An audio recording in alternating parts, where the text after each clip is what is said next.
I had to stream. Peace.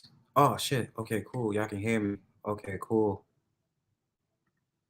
Hello, peace. Can you hear me? I had to stream. Peace. Oh shit. Okay, cool. Y'all can hear me. Okay, cool. All right, hold up, y'all. My fault. I'm trying to see what's good. I don't see anybody in the thing. I don't know how to work this thing. I'm trying to figure it out. Hold on, y'all. Video screen, video file, share screen. I have no idea what the hell I'm doing right now. Oh, okay, cool. Copy the clipboard. Got it. All right, I don't know if y'all can see me. I see 4 likes in this joint, so I know there's people watching right now. Yo, Lasha, what's good, my mans? I'm gonna be dropping the link soon. Right now, I got you in a minute, Lasha. I'm just trying to figure out the Streamyard joint. If you come up, just make sure you're gonna be out for just 1 minute, bro. I got you in a minute, bro, if you want to come up. But yo, let me play some music and then I'm gonna get into the discussion. I'm gonna allow people to come on the panel. This whole entire thing I'm gonna do for an hour. So anybody can come up on a panel and discuss with me. I'm gonna just play the music. And then after that, I'm gonna just let it free flow, basically. I'm gonna just give a brief introduction and I'll let people come through. Oh, you did? Okay, I got you, Lasher. I'm gonna check out my email in a little bit. Let me just play some music. I'm gonna play some music and I'll do a brief introduction. I got y'all. So y'all can come up. The StreamYard link is right there. I don't press it right now, y'all. I'm just putting it on there. Don't touch it. Okay? Don't touch nothing. Just allow me to do this stream. So look, I'm gonna play music, I'm gonna play a song, and then I'm gonna get into my introduction. I got y'all. So let me play the music. Make sure a couple of people get into the stream, see what's good. Let me play it. If you're frightened of dying, and you're holding on, you see devils tearing your life away. But if you've made your peace, then the devils are really angels, freeing you from the earth. It's just a matter of how you look at it, that's all.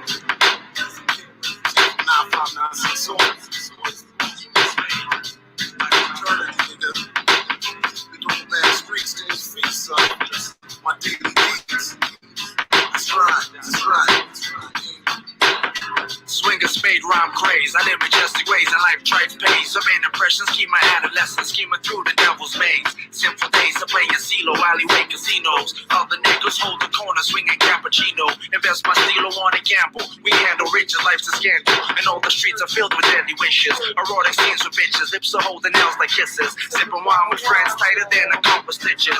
Blowing smokes towards the heavens. No more spending time regretting years before I struggle through this holy wall. It's got me choking, the world's provoking. When paranoia strike, I sleep at night with one eye open. Street disciple coping through this whole illusion till salvation comes. Fuck being righteous, the stand was built on losing guns. Daily battles in society defying me. I might just go to war, but for now I keep my sight from pure cause we move in opposition. Backstreet religions, a niggas getting pressed. Stress is my intuition. We move with opposition. Backstreet religions, our people's getting pressed. Stress is my intuition. We move with opposition. Backstreet religions, our niggas getting pressed. Stress is my intuition. We move with opposition. Backstreet religions, our niggas getting pressed. Second battles of life, I'm cheating deaths with an herbal breath influenced by stress. So makes a cycle home maneuvers like chess and stays ahead. Surviving these games on streets of gold till the heavens battle earth. Corruption beats on my soul, no time for peace. My age of innocence at these six.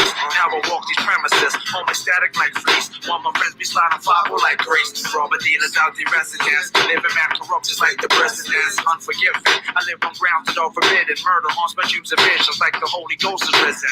Peaceful living, 7-digit dreams. My life is full of criminal themes. Mad explicit like a porno scene. My only life is full of people who I ciphers with. Now peace the man swing the speed beyond some life for shit. My only love is for the people who I ciphers with. Now peace the man swing the speed beyond some life for shit. So we move in opposition. Backstreet religions, my niggas getting pressed. Stress is my intuition. We move in opposition. Backstreet religions, our people's getting pressed. Stress is my intuition. We move in opposition. Backstreet religions, our niggas getting pressed. Stress is my intuition. We move in opposition. Backstreet religions, our niggas getting pressed. Stress is my intuition.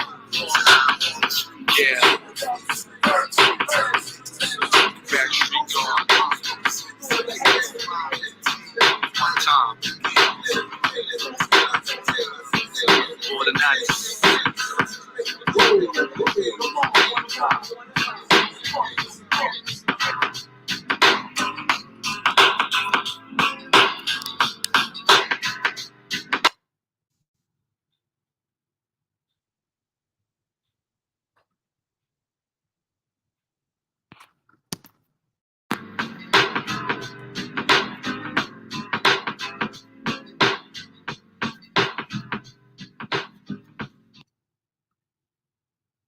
All right.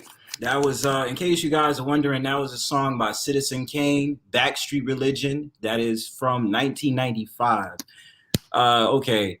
Yo, Lash, I see you at you in a minute, man. I'm gonna just do my intro real quick because I didn't get a chance to do the intro when I came up here. I'm trying to figure out this Streamyard joint. So, okay, let me do it. Brownstone Pow Wow, hosted by Bronzebird. This is my first stream. I'm excited, yo. I don't know how many people is gonna jump in.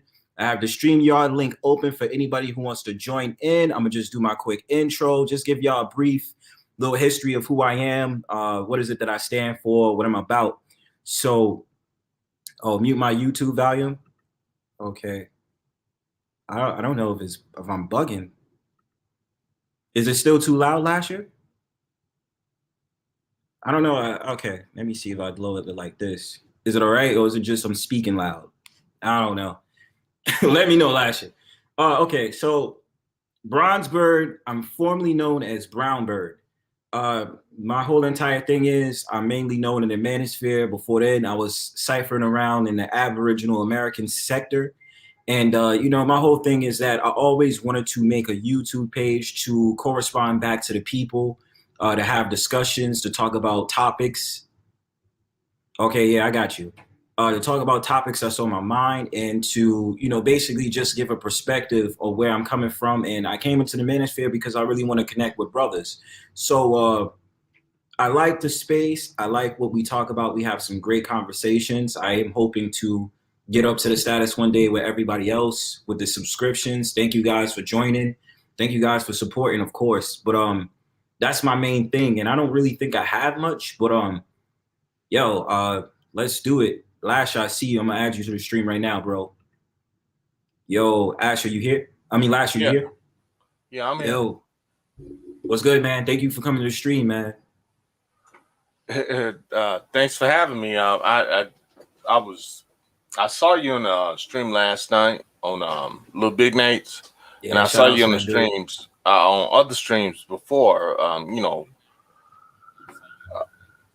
Periodically. Yeah, and man. I just, I'm like, okay, this brother got something. He got something to say.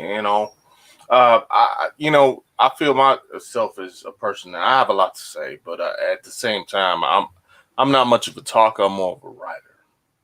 Oh, okay. So when you say writer, Lasher, like, are you trying to become like a novelist? Like, what are you trying to do? Well, I've written a couple of novels already. I'm working on trying to get them published. Oh man, beautiful. Yo, you know what? This is like I don't want to say divine intervention. It's like the spirits is talking because in my personal life, I actually want to write books too.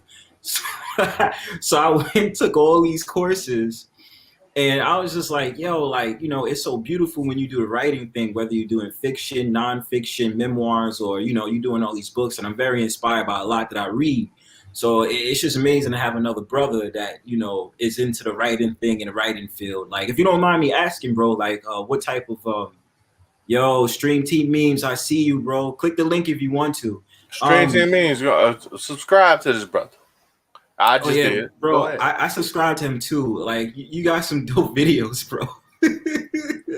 But I was saying, what was I saying? I was just saying it's dope to, get a fellow brother that, is into the writing thing. So if you don't mind me asking you, what is your genre of like writing? Like, if you don't mind me asking you.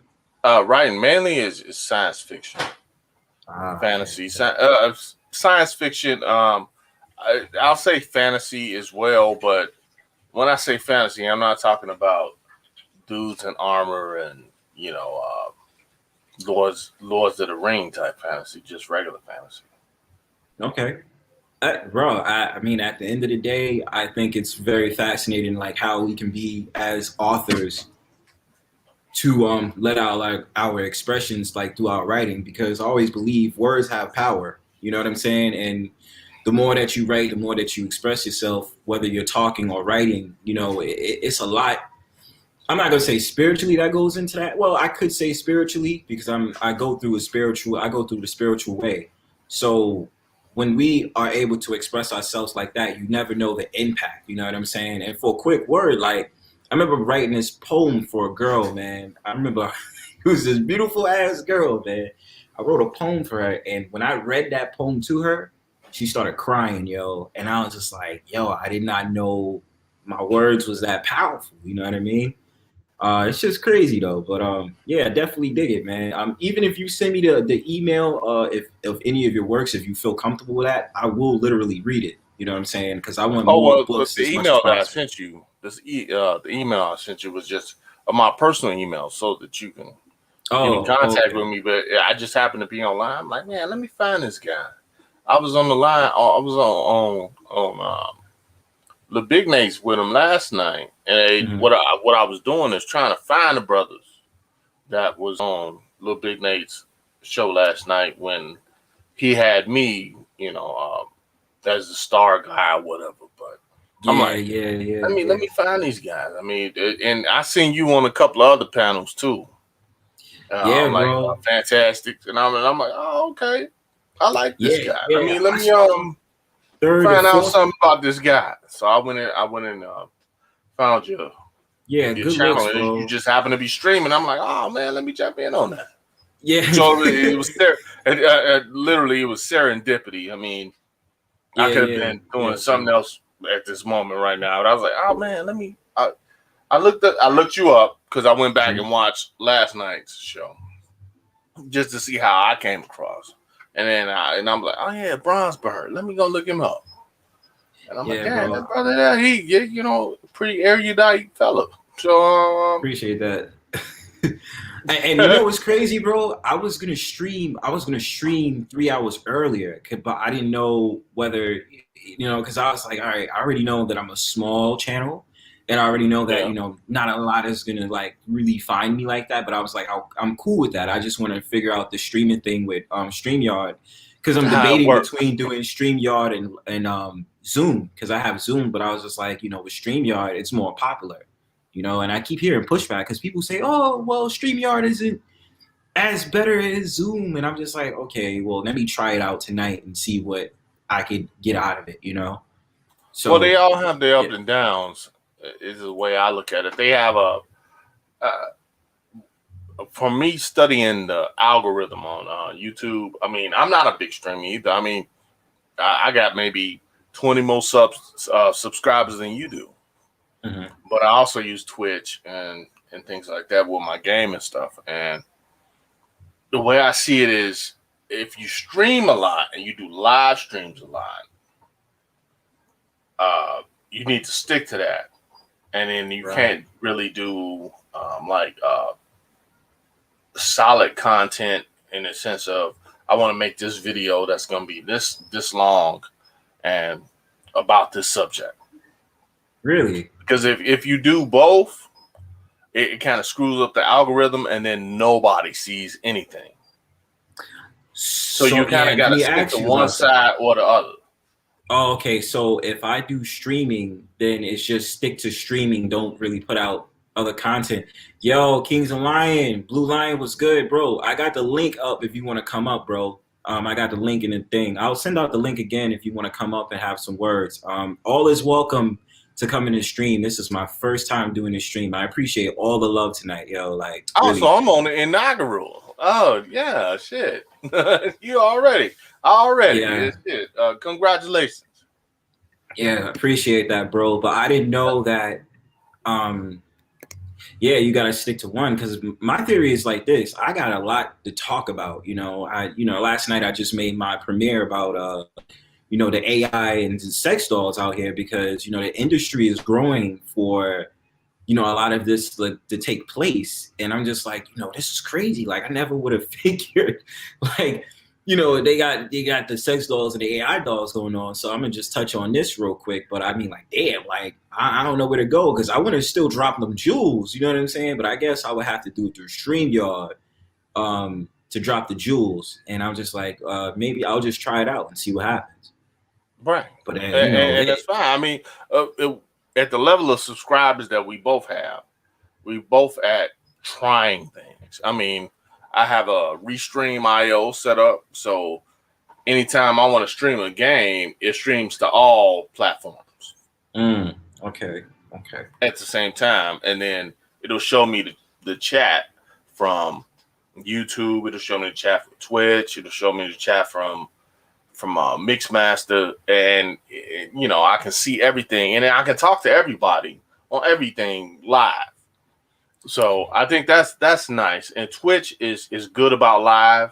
Yeah, I was just about to ask you about that. But if you're going with like doing constant streaming, like you know how the fellas in the manosphere that we watch every day. I don't know who you watch, but I'm sure you watch some of the same people I do. Yeah, you know, some of the bigger fellas like Fantastic and all that, or oh man, if going live every night works for them because they go live every night. Like, oh man will drop a 12-minute video talking about something, but it'll lead on to him doing a live stream for 2 to 3 hours. And it's more or less advertising. Whereas if you're going to do content where, you know, like say I do video game content and you know, I do a long play of a game where I play for like an hour and a half and I'm talking through it and telling secrets, whatever like that. That's better for me than doing live streams of like, hey, I'm live on this new game. Let's play this live, and this is my first time playing it. That works better for me on Twitch, but on YouTube, it just it's not as good for the algorithm because people don't want to see what you've already played. Right, they want to see you live play it, right? Yeah. So they either want to see you live play it, and they only want to see you playing it live, or they want to see what you've already played and you commented on and everything, and they want to hear your commentary on it and watch it in sections, you know, of 15 to 35 minutes at a time. Okay. So well, I've learned that. I've been in YouTube school for the past, I want to say 6 months, and trying to do the best thing to get my channel to the point where I want to get it to. Oh, great. Blue Lion, I got you in a quick second, my brother. I got you real quick. I was thinking like this last year, and I would just let Blue Lion jump in. I was thinking that maybe I should do this StreamYard like usually weekends because I want it to be a safe space for everybody. Like sometimes I'll come up with some topics. I don't mind that because I think during the week, what I really want to do is I want to still come up with my premieres and come out with my videos. But I figured like, you know, the weekends is just like, yo, come through and have this discussion with us. Like, whatever you want to talk about, or if I have specific topics, and I especially geared towards the manosphere because I show love. So, you know, I just want it to be the safe space for brothers, of course, and, you know, for us to, you know, conversate and, you know, just say what's on our mind. Like, this is just the lounge spot, more likely, you know what I mean? Yeah, Blue Lion, I'm gonna let you get a word in. What's good, bro? Oh, not too much, exactly. Just been busy, you know, bills, food shopping, and women been talking to me lately. And I just did a stream yesterday, my backup account, you know, talking about modern women, modern men. I just did it on Facebook. Yeah, I seen that. Yo, Blue Lion is Mac Daddy, yo. Mac Daddy. Yeah, bro. Yeah. I seen that stream you did yesterday, bro. Yeah. I understand about the modern day women and all that other stuff. And, you know, we could tackle that actually right now. We got 2 brothers on the panel besides myself, you know. I always like that. I just want to understand, like, because my thing about it is this. One of the videos that I think that I just did, I was talking about how annoyed I'm becoming with a lot of the women that always talk about cheating and infidelity. Like, it's starting to be annoying because you're starting to come with a concept that becomes like a logical fallacy, or more so like a straw man, because you're projecting and generalizing something you don't know. Because a lot of these women are not asking us, like, what is our boundaries? What is it that we like? You understand? Their whole entire thing is like, well, y'all cheat and y'all do this. And it's like, are you paying attention? Like, okay, if you're saying you're a straight woman and you want a man, don't you think it's in your best interest to, you know what I'm saying? Like, talk about it. We here, yo. Thanks for coming. Okay, but all right, Bronze. I'm sorry to cut. What's up? You know the best thing exactly is I broke the stuff down. I spoke the truth, and like a lot of people agree, a lot of people disagree. Because I know certain women are going to get mad at me for speaking that truth. Well, regardless. Yeah, and that's what bothers me. Like, you give her your feelings, it ain't gonna bother me. It's only gonna affect you. It is what it is. Lashley, what's your word, bro? Why is that important? The reason why I asked that is because, women are simple. Yes, they are. Extremely. Trust me. And we got the whole manosphere. Pause for a minute. We actually got a woman coming onto the panel too. So whatever. Bring her up, but I still gotta say what I gotta say. I got you. No, not at all, bro. Remember, bro, this space is free, bro. I just want chill vibes. You know what I'm saying? So whatever you want to say, bro, let it on. I'm just saying it's amazing. I'm laid back, man. Mm-hmm. Yeah, we laid back. We got a woman joining the panel. Just Hannah was good. Peace. Oh, hey, I'm just joking. Hey, Sister Hannah. I'm joking. What's up? Peace, there. What's going on? What's going on? I just came to drop by, show some love. Bronzebird. Thank you. Appreciate it, Hannah. Yeah, Lasha, I want you to get your word in real quick, and then I'm going to let just Hannah jump in. Go ahead and finish your word off, brother.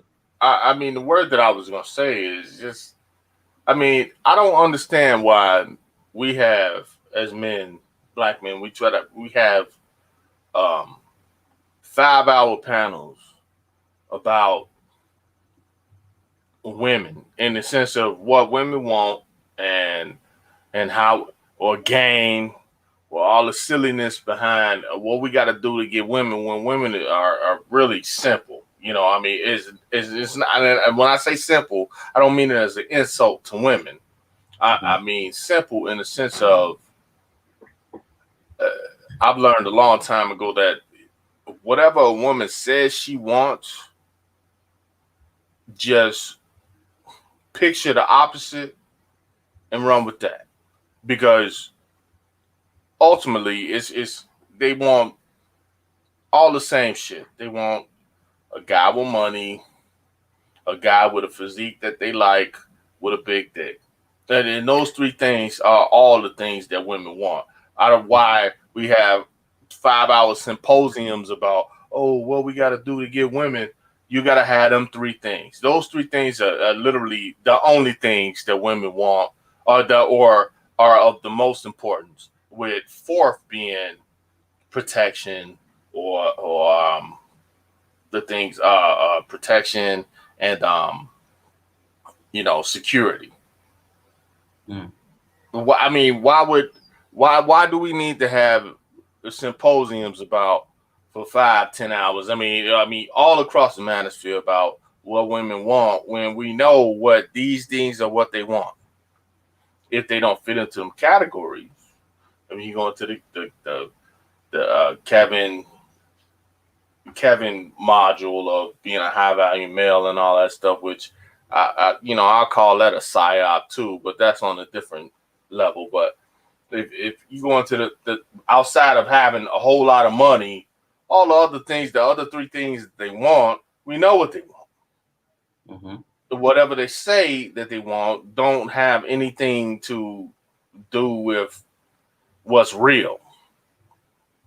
So if you know that they want money, a motherfucker with a big dick that's gonna provide some security to them, what else is there to know? Heard you. I don't know. And that might be offensive to some people, but I'm a lasher because I don't hold back. Nah, bro, listen, bro. Like I said before, man, like we speak our minds here, man. I don't have no problem with people. Okay, I got you, Hannah, because I thought you just dropped off out of nowhere. I was gonna say I hope she didn't, because no, verify what I'm saying. No, we just Hannah is a G. Trust me. Hannah. First of all, I gotta give a round of an ovation to Just Hannah because it'd be some dudes slick talking, and I don't be there for those streams, but I watch the replay and I'd be like, yo, these dudes is tripping. But Just Hannah be holding her own. So I mean, last year, I don't think she's offended at all. But she's not afraid. I don't think she's offended. We just give our opinions, of course. But let me touch on that for a second, and I got you, Blue Lion. And also the people who's just joining the stream.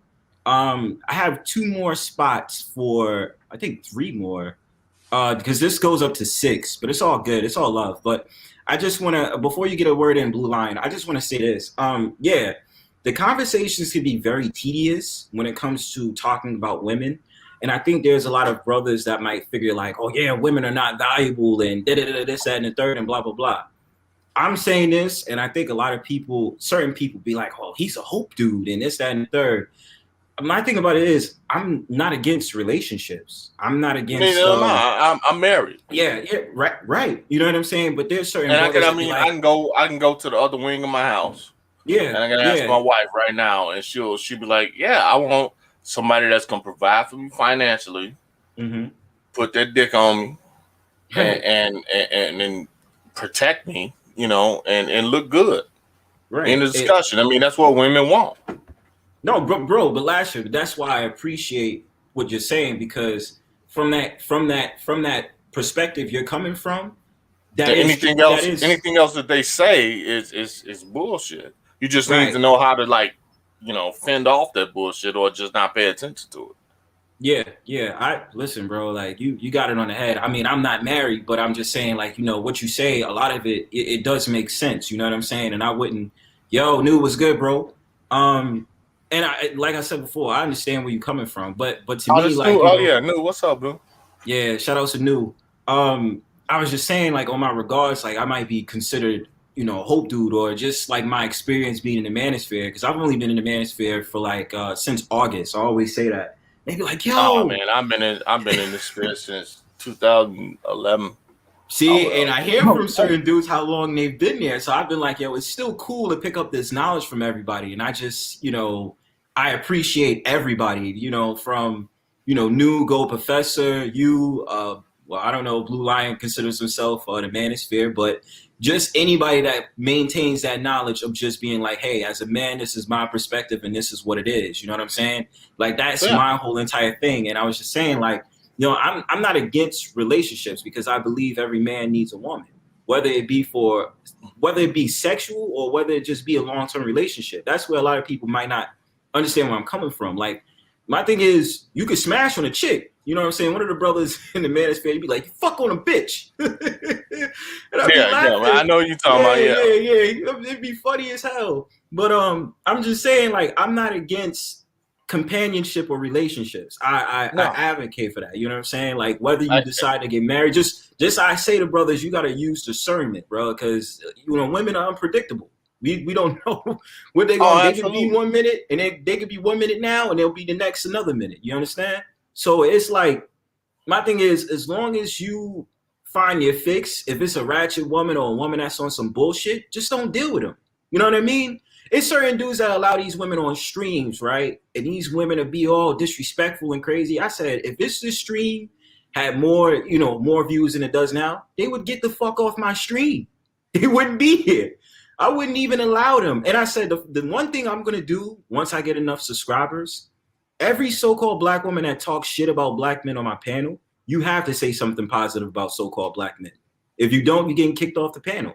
Straight up. Like, I'm not going to allow you to disrespect our men. And I do. But you know what? You can't do that. Why is that? You know why you can't do that? Because, I mean, you can always have people, because then they can do that to you. Because, I mean, we all Americans. But you gotta play devil's advocate, bro. I'm not playing devil's advocate, because I don't want black women talking shit about me at all. I mean, but at the same time, I mean, we all Americans. We got First Amendment rights. You got the ability to say whatever you want to say about anybody. If the consequences that come with what you say about anybody, it are your own consequences. But you got the ability to say about anything about anybody you want to say. And if you want to say some of these black women is fucked up. You want to say some of these black dudes fucked up? I give you the right to do that, but the consequence for black women coming to saying, "Oh, these guys is fucked up," is like you said, kick them off your panel. But I mean, if you keep that panel open so that other people can contest that, then you, in a way, you're not proselytizing like, yeah, go black men, but you are also changing minds. Like maybe not every black man is fucked up. Well, Lasher, let me respond to that, and I'm gonna let Blue Lion get in. My thing is this, Lasher. I hear where you're coming from, but it's like it's my experience being in the manosphere. Like, my thing is these women, especially I'll see sometimes I would think is usually the divester affiliates. They come in with an energy that's just kind of like loud and just like raunchy. Like they'll come into the streams just like, yeah, you black men ain't shit, and go down the line. So it's about energy levels. You understand what I'm saying? True, it is about energy levels. It's some Goku shit. Yeah. But at the same time, it also goes back to, I mean, like I just said about women,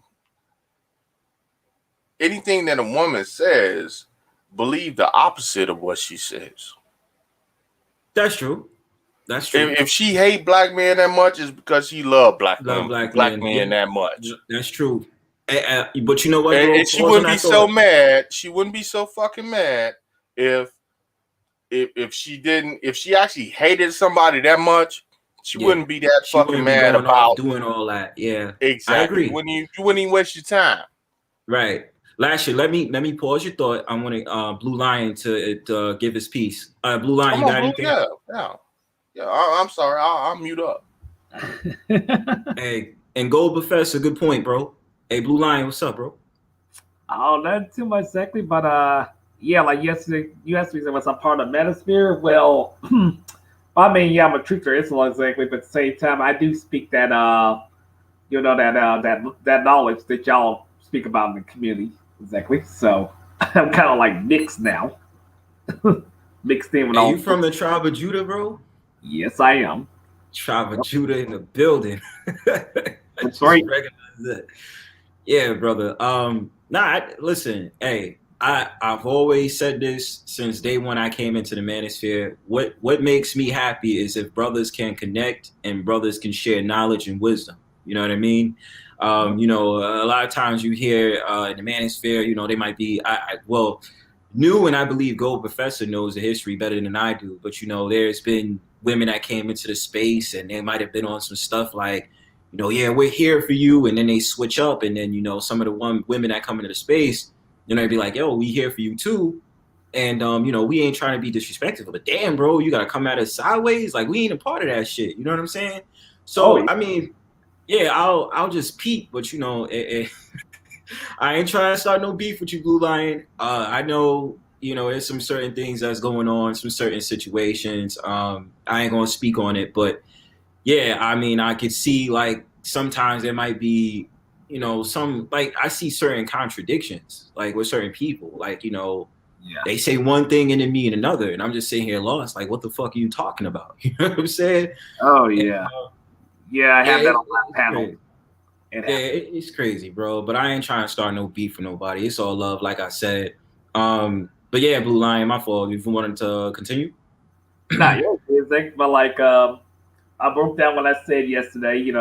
Elder was there though, and like I said, to miss his name, of course, who has a problem in my group. But like, oh my gosh, like that woman, something wrong with her. But yeah, but I speak truth. People get mad, and so I tell like ones who dislike, but like a lot of people be on my side. Like, oh yeah, Arthur, you're right, because I'll be right. Because like I be diving in, make sure my facts are correct. I do a lot of research. Besides, when I follow, also, with the Miptels follow as well. I do research on that as well, mixed in. So I'm doing research like double the research now, like triple now than before. So it's not just one; it's like 3 now. So, and I take my time studying. Yep. Yeah, but like, My fault, bro. I just wanted to give a shout out to Gold Professor, bro. That mic you have is strong, my brother. I just wanted to say, yo, keep doing your thing. I see that vegan life stuff, bro. I see you, bro. You got the herbal pills on deck over here, man. Uh, oh, I see you, brother. What's going on, Bird? If you want to jump on in. All right, let me read this comment from Gold Professor. The moment they overtalk you, interrupt, and interject, speak constantly out of pocket, you have to put a halt to that quickly, even to the point where you boot them off like cowboys who done. Yeah, good point, Go Professor. It's definitely just that, you know what I'm saying? And let me just say this. Whoever this guy is, A-Bird, my nigga, you have a weird-ass name, bro. I don't know if you're trying to copy off of Bronzebird, but I know you, so it's all good, bro. I know you. I'm just kind of like, what made you want to come up with that name, bro? Yeah, but yeah, I see what you mean. Lasher, if you want to jump in, or anybody else, so I'll just say my little words, whatever. Well, I'll jump in off the fact of what Gold Professor just said. You know, the moment they overtalk you, interject, speak out of pocket, you know, you got to put a halt to that quickly, even to the point where you put them off like cowboys. Yeah, he's absolutely right. I think the point is to not take any what's the word for it? I'm at a loss for words right now.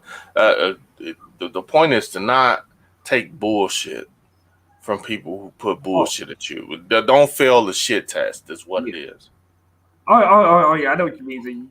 You mean they dealing with those hood rat women who are loud and disrespect. I don't tolerate that shit. I don't tolerate it like either. I mean, I talk to them just as calm as I'm talking now. Mm-hmm. And I tell them to shut the fuck up. Because, I mean, honestly, none of what they're talking about is of any importance. No. I dealt with a hood rat woman before. Like I said, in real life, but like online, it was a different story. And I called her a bitch, and she got mad and she backed down. Like, what the fuck you just said? You heard me.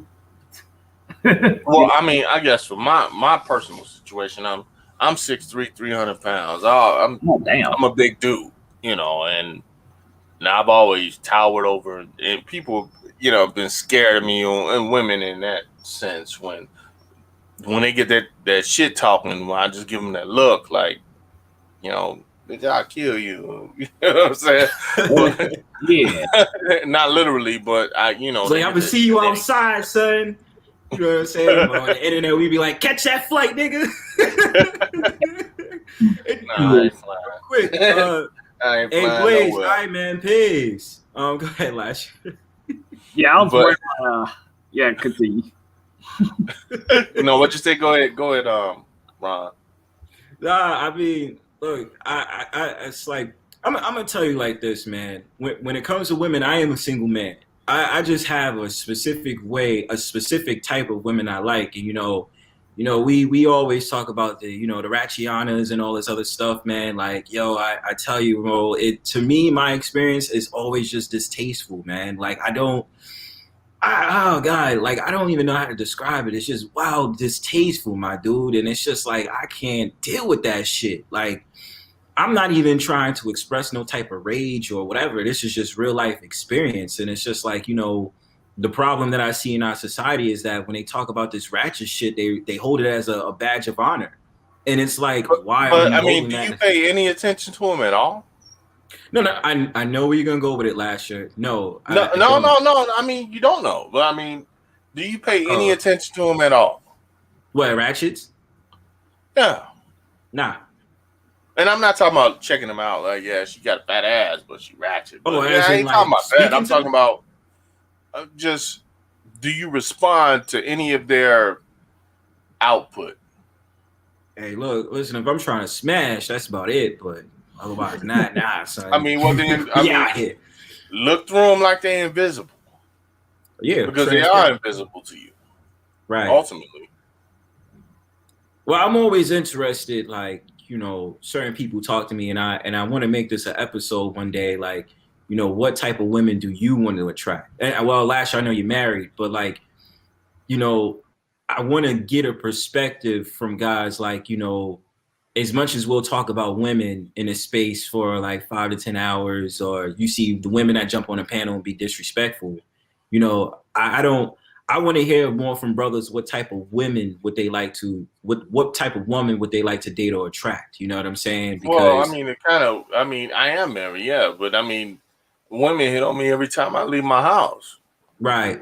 For some reason, you know, I mean, obviously because I'm a big, tall dude, but, and I, you know, I carry myself with a certain comport, but I mean, you know, okay, I'll tell you, just last week, I went to the liquor store.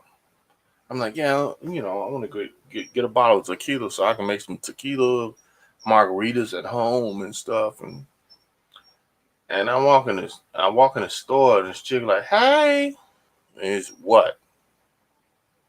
Oh, it's my birthday. You gonna buy me a bottle? And I looked at her, and then I looked away, you know, like, bitch, you don't even fucking exist. And I just kept on walking, you know. Mm-hmm. And then she got mad. Oh, you ain't gonna pay no attention to me? Kept on walking.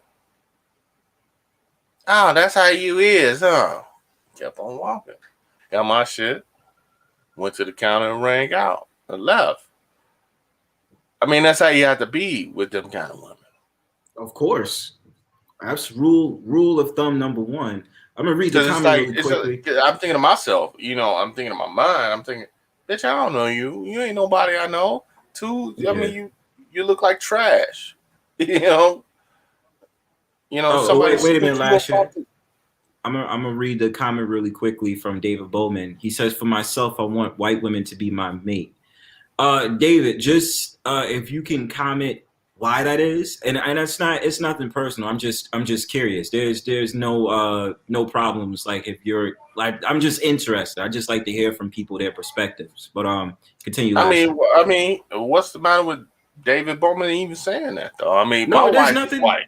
I got a whole 8 years of marriage with a white woman. woman. There's nothing, Lasher, there's nothing wrong with that. I'm just curious. I want to just hear the perspective. It's kind of like when you say something, I just want to know what is the reason behind it. There's no judgment. I mean, if you like white women, that's your preference. I have no problem. Well, it's not an issue of liking. It's not an issue of liking. It's just more an issue of compatibility.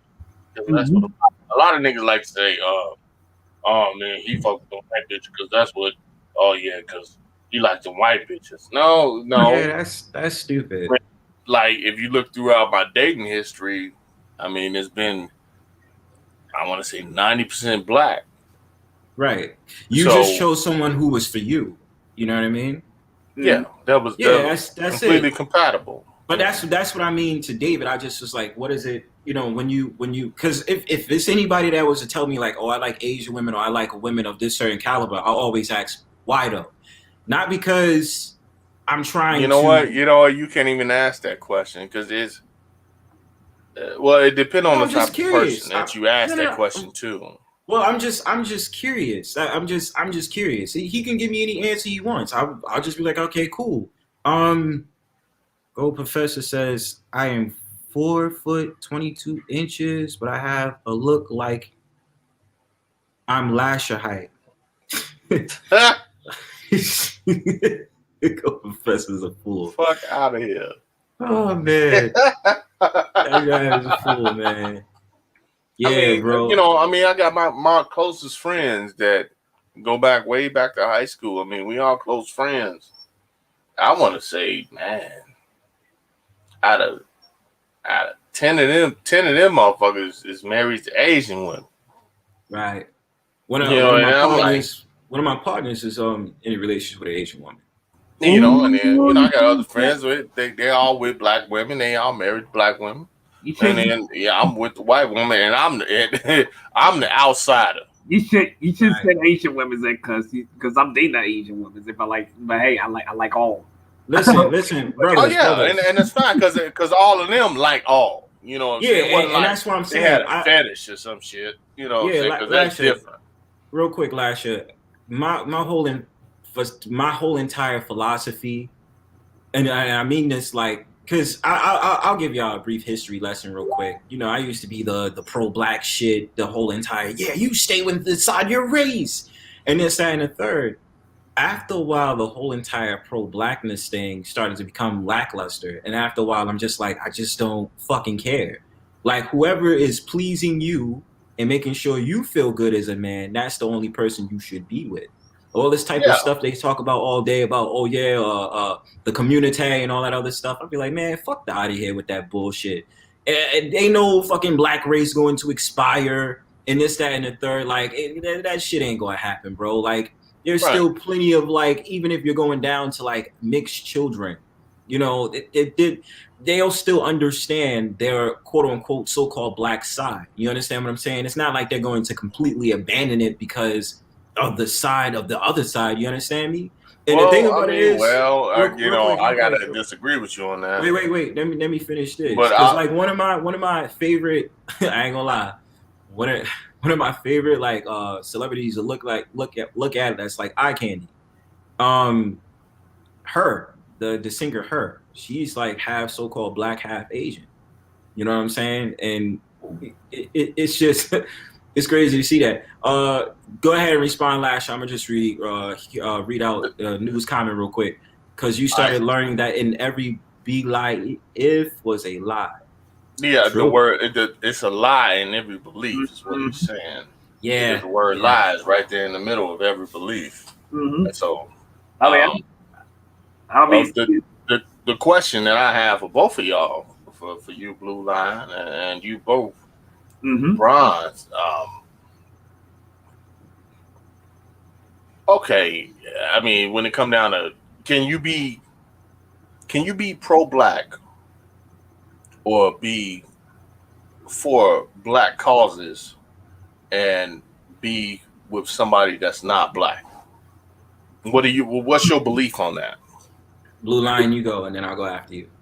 Pro-black? Well, not pro-black, like not black supremacists, but okay. But can you be for black people and still have a non-black mate? Because I know what I think about it, but continue. Oh, definitely, yes. But like, I don't like to hear from my community, oh, you should be dating a woman out of your race. Like, shut up, y'all being hypocrites because you black women, y'all sit there and date men that's not in our community. So, cut out the double standard nonsense and shut up. You know what I'm saying? But like I'm always gonna be with my communities. Like it's just certain things about community I don't agree with. Them being hypocrites or saying this or saying that. Like there's actually some messed up stuff in my race in my community. I will say that. Yeah, completely agree. All right. He said, "Here's your answer, James Baldwin." My belief system is this.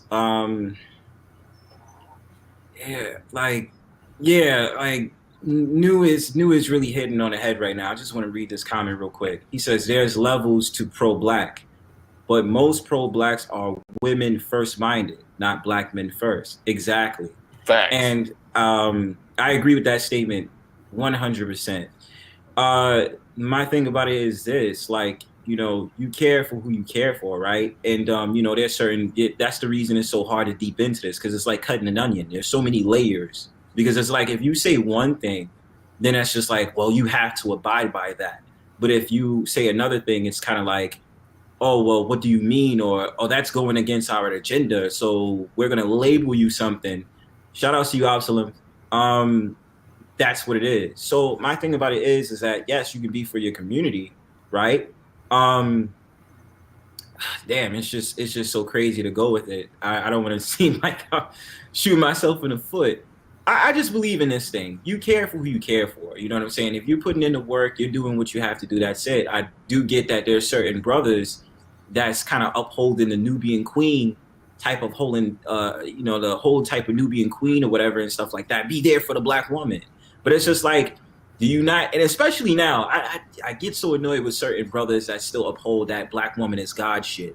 Because My thing is, the so-called black woman right now has made herself sure in the answer she gave that she does not care for so-called black men. You understand? Like, we see this. Like, I just seen the commercial with Tamika Mallory with the whole Cadillac shit, and it's just like, so now we're just moving to this gynocracy, quote unquote, the whole entire matriarchal principle. And it's like, well, you can't talk about the so-called black community without mentioning men. And I always rail against Black Lives Matter, because Black Lives Matter is a shit organization. You see the tenements. Yeah, you see the tenements of what they're talking about. Yeah. Then one of the videos I did, it had the 13 principles that I went over. And I said it mentions nothing about men. It mentions nothing about so-called black fathers, none of that. So merely if we're talking about the black community, y'all just trying to make sure we out the picture. And then what's wrong with a lot of these motherfuckers is that they want to bring up these talking points that come from feminism and the Western ideology. So it's like, here it is, you're talking about going against quote unquote white supremacy, but yet and still you're using words that's not coming from your own people. You understand? So it's just kind of like, where do you go with this? You know, and these dudes, bro, like, hold on, the black woman is a goddess if she is Shahrazad Ali. Oh yes, brother. And go, Professor, you won't believe this, bro. I actually just ordered the book. Shahrazad Ali was the last time that a black woman was talking about actually being for black men. Right. And all right. No successful community, regardless of race, is run by the women. That's why our community is not a success. It's because it's run by the women. I think that, you know, personally, I think you can be a person that's for black. You're not, you know, pro-black in the sense of, you know, Marcus Garvey type shit, but you can be for black people and not have a black mate, because you don't stop being black as a person just because of who your mate is. And that's, I think that's the fallacy that a lot of black people fall into. Oh, he's with a white woman. He's with one of them Latino women. He with an Asian woman. He don't like black people. He ain't black no more. It's like, well, yeah, you let this fucking foolish president of ours tell us, yeah, if you don't vote for me, you ain't black. And voted for him. And still voted for him. But I mean, that was voted for him. And the amazing part about that shit was, it's like all the signs that would have gave you that he's a piece of shit, y'all still sat up there and upheld that shit, yo. Like, you asked, I had conversations with my parents, you know, fellow friends, a couple of other people, and it's like the shit that I hate is this victim mentality that comes from so-called black people. I said, I don't look at myself every day in the mirror and be like, oh, I'm a so-called black man, feel sorry for me because of slavery. Nah, motherfucker, I'm sitting up there saying we the original people. Why are you like, why am I gonna sit up there and feel bad and feel sorry? And you voted, and they voted for this motherfucker. And they voted for this motherfucker, man. Hey, like, he was in office. Joe Biden wake up every day every day to call him motherfucker a nigga. I don't like Joe Biden. Joe Biden is a piece of shit. But you hear the excuses and the whole entire stuff that come out these people's mouths, especially so-called black people, when they talk about why they wanted to vote for Joe Biden, and they'll sit up there and say, "Yeah, anybody's better than Donald Trump." And that's really what it was. It was the last election was a character assassination against Trump. When you could say Trump would say this and Trump say that, and this shit he was saying was, I would give him maybe 90% true. But I mean, Joe Biden wake up every morning and call a black motherfucker a nigga. Can't wait to he ain't do it. He made his career off of locking niggas up. Exactly. And he knew all of the corruption that the government was doing since he's been in office since 1973. He knows that. And the thing about it is that the trouble I'm finding with this is that if you're going to vote for someone, why is there cognitive dissonance? Because you're not going to sit here and tell me Because they racist. Just, right. Exactly. And the problem I have with it is it's just that. Did you look at his policies? Did you look at what he's going to do? No, I ain't like, looking at none of that because black voters don't look at policies. Black voters don't look at nothing. They look at black voters look at what is it? The character of the celebrity. That's what they right. They're retarded as hell for even doing some dumb shit like that. I'm sorry. And how much the do we inauguration, like him? in the inauguration, my dude, it's just like it was so fucking bad to see because every single time, and then it's because they use Kamala Harris to kind of just be the honorary so-called black woman. So at the inauguration, they like, oh, let's get this so-called black girl out here to read the poem. It'll make these niggas happy. Like, she ain't black. She what the ain't fuck? Black. She ain't black. I mean, Kamala Harris a hoe. Amongst other things, but she ain't black. It's just it's ludicrous to me to think that you're gonna put Kamala Harris out there. I mean, it was really all it was. The only reason they fought to get him in there is because they knew he's demented and sick, and he ain't gonna last his whole term. I hope this is the thing. We gotta deal with him as our president right now. So I hope that he makes it through all 4 years so that she don't have a chance to get a hold of the reins of the presidential seat. And then we can get somebody else in there. Yes. Whole Mala and listen to Tupac back in 1986 when he didn't come out in 86. Fuck out of here. Oh man. Yo, this shit is crazy. The fact that nobody called her out on that shit is because we had these fuck niggas on the fucking radio show. These fuck niggas, like Charlemagne is a fuck nigga, yo. Like, you know, he's a fuck nigga. You know what, when we was on Lil Big Nate's show last night. Yeah, I mean, it was a brother that's saying that Charlemagne, you know, he know what's going on, but and I said it straight out. He didn't want to do anything to say anything that would take away from his black female constituents. Right. So, you know, because they got on his ass a couple of times. Because if he said that to me when I'm talking to this supposed presidential candidate, and he's like, "Well, if you do this, and you ain't black," I'd have hung up the phone on him. I'd have cut him off live on the air. And because this fuck nigga Charlemagne lives in New York, you know how New Yorkers give it up. Like, I don't give a fuck if it's a so-called white man or if it's a so-called whatever nation. Like, my thing is, if you ever say some shit like that out your mouth, you getting a slap in your face. Like, don't ever in your life say some dumb shit like that. You understand?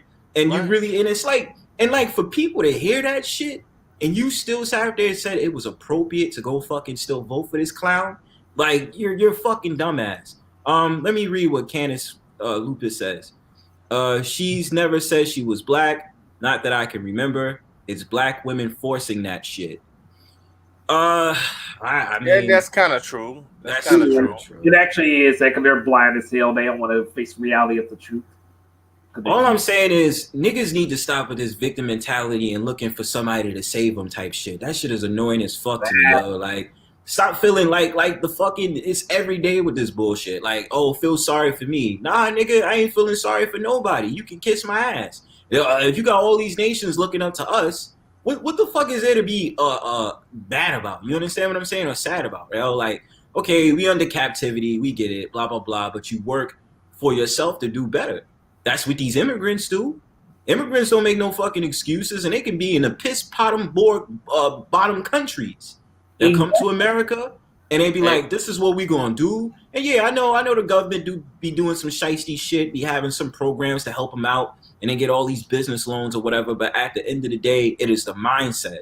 And that's why I try to make sure when brothers come to this page, when I hold up more panels, there is no excuses. I don't want to hear no, oh, well, you can't do it, this, that. No, you can do it. It doesn't matter if you was born from a single mom, if you had your two parents, or if you was in a bad condition. Everybody can do their part to be better men. You understand? Like, don't let this shit about you know, especially in the so-called black community of putting these women high up on a pedestal to be against men. Don't let that shit bother you, bro. Like, I see a lot of brothers in this space that know what they're talking about, strong, independent men.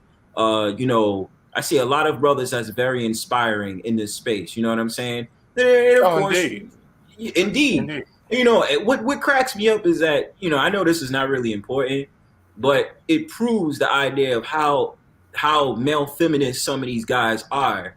Some of them that's really trying to rail against the idea of men coming together and having a space to talk. Now I get it. We can speak on some fuck shit sometimes. We can. Sometimes I gotta be like, I don't want to hear this right now. You know what I mean? Like, it's time to turn this shit off. I'll come back on a different day with these panels. But, you know, you got certain brothers that be like, yeah, the manosphere is this, the manosphere is that. Oh, you men don't want to be accountable. Like, my nigga, like, you not paying attention to shit, bro. You're just talking on a soapbox. Half these niggas don't even have adequate dating experiences and they're talking out their ass, or don't have no experiences when it comes to doing what a man has to do. You understand? Like, you know what? The one that the part that killed me is some of these guys in the sphere that they got baby mamas, never been married, or they've been divorced two times, 3 times, or whatever, and then have the nerve to tell what other black men that they aren't up to par, or these other black men aren't HMV or whatever, when, you know, they haven't even provided the example for that. Yeah, you know, you get what I mean. I'm trying to go about saying it without saying it. No, I listen, bro. I understand exactly where you're coming from. It's like hearing them old niggas back in the days. They be like, "Listen here, young sucker. Listen here, young buck." I be like, "Listen, nigga, if you don't keep sipping your moonshine, my brother, I don't want to hear nothing you saying right now. You look a mess, bro. Like, I don't want to hear what you saying." But yeah, it's like, what? Yeah, what you sitting outside asking me for money, but trying to tell me how to get $1 million. You know? Yeah. That's silly. Not practicing what you preaching. You know what I mean? And it's just like these conversations become these conversations become a whole entire rabbit hole. You know what I mean? And it's like, it's crazy out here, dog. And last year, I agree. It's like I said last night when I was on the Big Nate channel. I'm like, you know, when men in the manosphere could be having conversations about real shit that actually, you know, pertains to black men and you know, the future of our black people. You know, you got Indians trying to put rovers on the moon. You got Chinese people doing the same thing. You got Japanese. They sending satellites to different asteroids and stuff. We got the American white folks trying to send. We got shit on Mars, trying to send shit even further. And niggas, what they talking about? These bitches. Right. You got, and you know what? 200 years from now, when every other race of motherfucker on this planet is off this planet doing some shit, spreading humanity out into the stars, what niggas on Earth gonna be doing? Talking about bitches. Bitches. Exactly. All right, bro. I'm gonna show my exactly because I think you didn't see me earlier. All right, brother. That's you? Yeah, you got it, bro. Yeah, this is me. I'm just wearing my glasses. I just put glasses on it. But yeah, that's already. Got the shades. Yeah, I'm trying to be all world with the other with the other motherfuckers. I ain't trying to be stuck on this planet talking about bitches. That's what I'm saying, bro. Like I'm trying to talk some next shit, bro. Like I ain't trying to hear the whoop-de-woo. You feel me? I don't want to get caught up in the same old topics all day, bro. Let's move forward with some shit. You know what I mean? Have 5-6 hours symposiums about bitches and game and oh man, you know how to get these bitches in this game, man. Just it's simple. Getting a chick is simple. Just go with the opposite of whatever the fuck come out of her mouth. Exactly. Wait, last year I was going to say this though. I was watching a stream the other day, and they was just trying to give this young boy advice on like because he seemed shy, whatever, and this and third. And this is not me talking shit, but you know, a lot of the conversation was just gearing towards like, oh, well, this is what you do to make sure that you can fuck on a bitch. And it's like, the conversation has to be about confidence. You have to do the inner work. You know what I mean?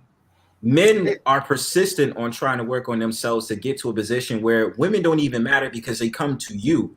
You know what I'm saying? Like, I'm just being honest with you, bro, because I mean, this is just my stream, but I just gotta get off my chest. Like, it was just so fucking annoying to hear that shit. Like, are you dead ass? Like, yo, bro, like, why are you giving that dude advice, my dude? Like, it's just like, yeah, make sure you buy some weed, or you do this, or you do that. It's like, nigga, like, man, you're not even teaching them the principle. That, no, it don't. But it's just like, that's the principle. Like, what kind of principles are you offering that young man? Because, and this is the thing, women should not be the first thing on your fucking mind if you're in self-development mode.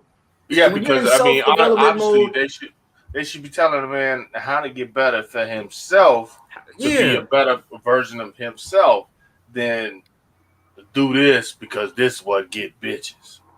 Like, bro, like the fact of the matter, the whole entire like conversation is like, well, you do this and you do this. This is a scenario. This is how you gonna fuck with a bitch. And my philosophy is not about that. My philosophy is work on yourself. And I think in certain brothers be too easy to want to get the pussy. To me, it's just like, yo, my dude, is your credit straight? Is it peace out, Dave? Is the credit straight? Are you doing what you have to do, the self-development journey? Are you in your cave right now to find who you are as a man before you start going out there in the market and putting yourself out there on the market? Like, what are you doing for yourself? You understand what I'm saying? Like, fuck the whole leveling. And the leveling up shit is for girls, but when we're talking about, and I hope to do this one day more on a panel, that's why I want to speak to certain brothers. Like, my thing that I always, because I'm actually a men's mental health advocate. You understand? I have conversations with brothers in real life, like going and we sit down and we talk as men. And you hear a lot of these brothers and they'll be stressed out and they'll be, you know, they'll be sad about a lot of things. And I'd be like, yo, bro, you could speak to me about whatever, bro. Like, I'm here. And when I get to next year, well, this year, my fault. When it's what is it, Men's Day? I want to hold a panel for brothers to speak their mind, whatever. You can be quote unquote, and not to say it as a pejorative, but just saying for real. You could be an incel. You could just be a man who lacks motivation. You could be a man who has it all, whatever. I just want to get a ground for all of us as men to come into a space for Men's Day where we can be like, hey, if this is how you feeling, let me teach you game on this. Because us as men, we talk to each other like, yo, this is what it is, because we don't sugarcoat. You know what I'm saying? Women will just be like, well, you know, if you do this and you do that, be like, nah, bro, you need to get this knowledge right now, fam. Like, this is what you need to know. Like, man, that stream kind of annoyed me, bro. Like, yeah, November 19th. I think I know which one you was talking about too. Yeah, bro. Like, I ain't gonna even with mention the young it. cat a few weeks ago, young right? dude, fam. Like, I think it was a couple of days ago. It was another one. I'm talking about. Nah, we might be talking about the same thing, but I was just hearing it and I was just sitting there like, yo, you dead ass? Like, like, yo, this you know, I sat there and I thought about it. I'm like, how you niggas is seriously telling this man that he already got his shit together, right? You know, it's not like he's a failure or he's falling off, and you telling him, well, he might have a problem with women, and you telling him, oh man, but this is what you got to do to get the game, to get the bitches, and come on, man. Yeah, no, this kind of man is the kind of person that, you know, we need more people like him to help elevate our civilization as black men, and you're gonna tell us, man, oh, you gotta do this to get the bitches. And then while at the same time bringing the women that he would be attracted to down to the lowest level. It's like a lot of these niggas that they talk about getting on, oh man, we got to do this to get the game and get the bitches and all that shit is silly to me. Right. I mean, you know, it's you know, once you get to 35 years old, man, you shouldn't be talking about, oh, I need to get bitches and all that. I mean, you should have got all that out your way. At this point, you should be, 35 years old. You should be like,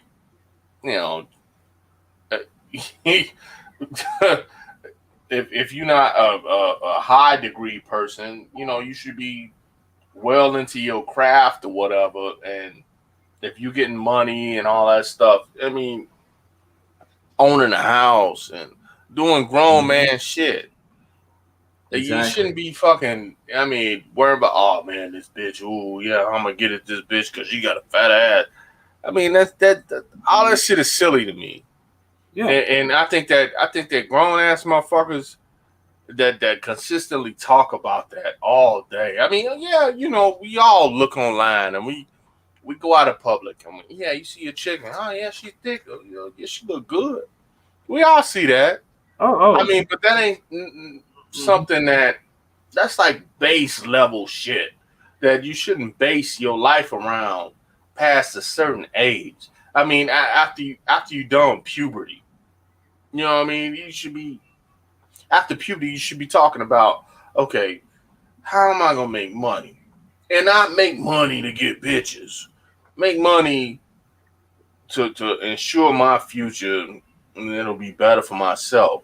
So if I do decide to bring a woman into it and have kids, that my kids' future and shit will be secure. That's what black men don't do. And it's like, I remember working and I was going to work one day and my car wouldn't work, so I jumped on the bus. And I was riding a bus and it was another brother, was riding a bus. And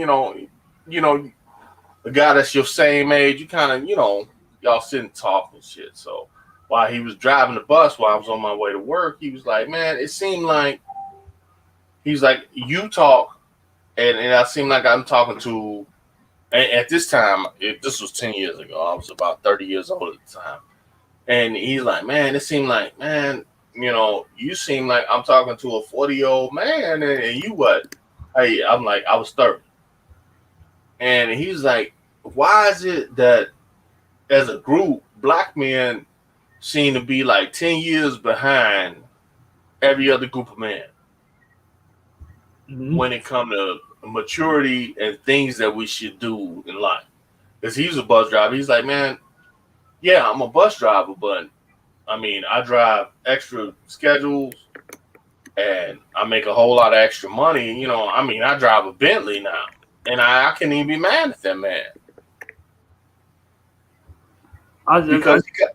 Because he got himself to a point where it wasn't about bitches all the time.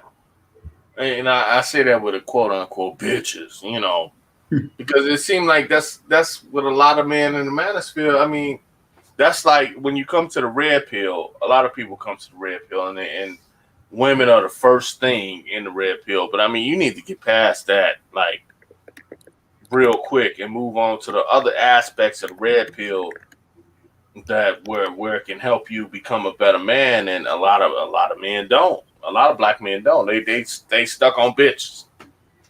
Yeah, bitches. Exactly. I was about to say, I work on myself a second. I take care of things, because I live on my own.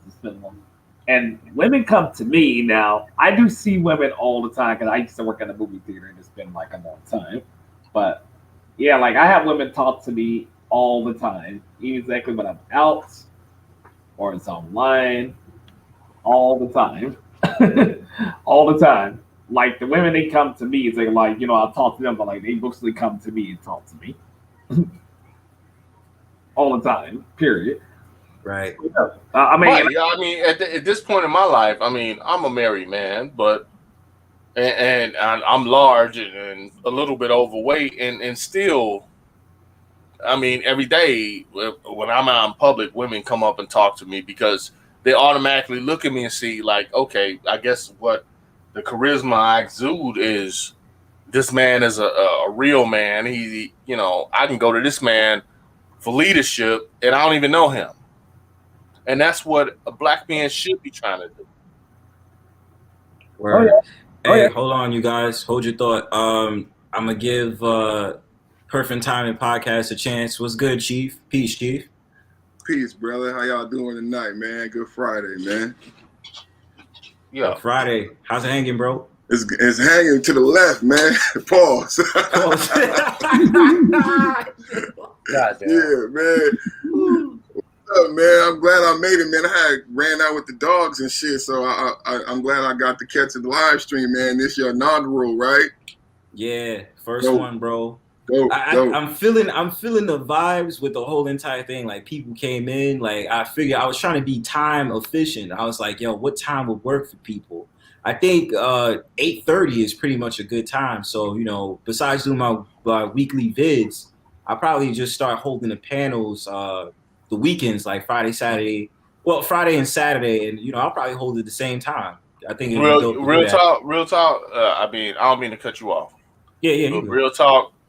Look at who all the biggest Manosphere people are, and look at when they stream, and try not to stream at the same time they do. Oh yeah. I definitely, and when I do premieres, I'm very, you know, I look into that as well. Like I just be like, okay, well, if they have a stream at this time, I'll push mine back to whatever hour, and then I'll just do mine, or I'll do mine like earlier. You know what I'm saying? Because I'll look around.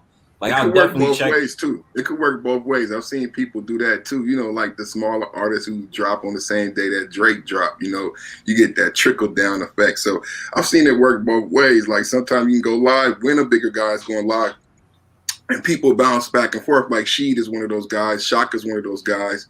Like and I do that too. If there's multiple streams going, I got a couple different tabs open. You know, I'm like grinning like a school kid. So it could work both ways, man. If you can. Yeah, that's true. Yeah. Oh, hold on. Let me see what Shaka Nulu said. I ain't gonna lie, that's a tough ass name. Oh. Yeah. Shaka Nulu. He says Bronzebird, don't worry. Hold on, guys. Bronzebird, don't worry about the other content creators' time. Fuck that. It's your time. Appreciate that, brother. Very much. Appreciate that. Perfect time. Appreciate that, bro. Go ahead. Go ahead, bro. I was just about to say, the women on Instagram and Twitch and all that. I'm not gonna deny this. They look good. They look good as hell. Like straight up. I'm not gonna deny it because they do. And it's IG thoughts though, fam. Like it's like whatever. You see that shit every day. And Bronze, wasn't you saying that like a large percentage of them are like animated? They're not like even really real. You know what I mean? We talking about VTubers. VTubers. Like VTubers? Yeah, a lot of the models on Instagram are not even real ladies. Like when you were doing your thing the other night, we watched with the automatrons and shit. I was thinking about that. I thought that was you, but someone was telling me that a lot of those models are not even real. Oh, that was Phoenix. That was Phoenix that said that. Yeah, computer generated. Yeah. Well, shout out to Phoenix. She's probably not here, but yeah, Phoenix was dropping jewels on that. So yeah, she was saying that to me. And ironically, bro, after that stream finished, I looked on my gram and I was looking for the CGI. I actually seen one. And it's crazy because you could tell that was a CGI, but at the same time, like this like figure was taking pictures with like real people. Like it seemed like they blended in the photo with that CGI there. So yeah, I don't deny that at all. But I mean, shit. Like I think Phoenix said something like it's 25% of that shit. Yeah, yep, that's what I heard. Wow, yep. Dog. And then how many are enhanced? I mean, because you know that's just like a little touch up on underneath the eye or the eyebrow. So a lot of them are enhanced, but it's for entertainment. And it is 2021, but just something to take in, bro. When you're watching those girls on there, man, that all of them are not real and all of them are not women neither. I don't be caring about that shit. Like I just be like, it's just some shit to scroll through my timeline. You feel me? Right. Pass the time. Like whatever, dog. Like I mean, it's something nice to look at for the moment. You know what I mean? It's not really reality. You know, you see these dudes that get all hyped. You know, they get all hyped. They be like, "Damn, this bitch is in bra and panties and in a tight dress." I'd be like, "Okay," and like, it's entertainment. It's entertainment. You know what I'm saying? That's it's entertainment, bro. You just look at it for what it is, and that's it. It's just same shit with these loser ass OnlyFans motherfuckers. Like. Same bitches that want to promo their OnlyFans. Like, bro, like, I ain't missing shit. Like, it ain't really nothing to me. You know what I mean? I heard Bad Baby made $1 million in 6 hours. She launched the only. I heard about that too, bro. This is the crazy thing about it. How long has she been this young?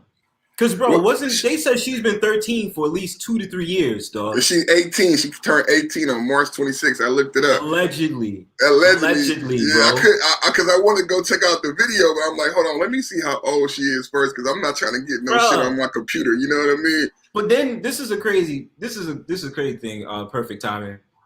The first episode that she came out with, right? The reason why she got known, as a Catch Me Outside girl. That episode was in 2013, but then they said that the episode came out in 2015.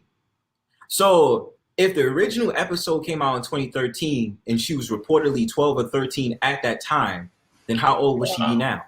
Oh wow, that's right. I didn't think about that's why I say that girl is fucking shaky, bro. Like one minute they're trying to get that old girl for a minute. Yeah, they do that. They do try to keep you young. They did it with Michael. They do that with celebrities. And that's what I'm saying. It's mad weird. But bro, check this out though. I actually seen her in real life, bro. Like I seen her. I think I seen her in real life, and I think I seen that Whoa Vicky bitch in real life. Does she look? Does she look grown? Whoa Vicky bitch.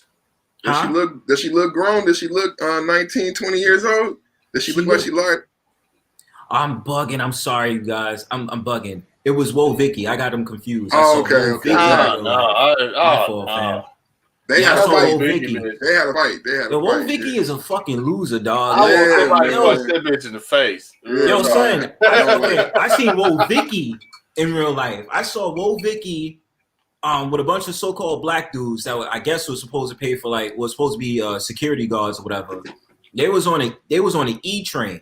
And I seen them out there or whatever, and she trying to act all ghetto and ratchet. I'm like, get the fuck out of here, yo. Like, you a clown. I didn't say nothing, but I was just like, are you dead ass serious? You see all these tall ass so-called black men gathered around her shit. It's like, yeah, she getting digged down tonight, nigga. Like it's insulting. It's insulting because she's a caricature and she's portraying something that she think we are. I don't like that at all. Yeah, I mean, clownish, dog. Okay, perfect timing. But I mean, why is all right? I don't know how old y'all fellas are, but I'm 45. I mean, huh? 45. 45. Okay, I'm 42. It'll be 43. Why niggas is paying these young wigger bitches attention? I don't understand. I mean, I understand. I know who the Whoa Vicky chick is. I mean, to me, that was just some hilarious garbage. Right. And then the other chick, the outside, the Catch Me Outside chick, I knew that was just bad Barbie. Yeah, that's a great question, man. That's a great question. That's why the manosphere exists. You got these guyless. Why do niggas pay? I mean. You got these guileless youngsters. You got these guileless youngsters, and not to disrespect the panel, but you got a lot of bitch-made young men. You know what I mean? And they don't have a foundation of knowing. Number one, you have a lot of beef in the manosphere because you got a lot of insecure people who don't have self-love. So you got people who don't know who they are and don't love themselves. So you don't recognize when someone is making fun of you.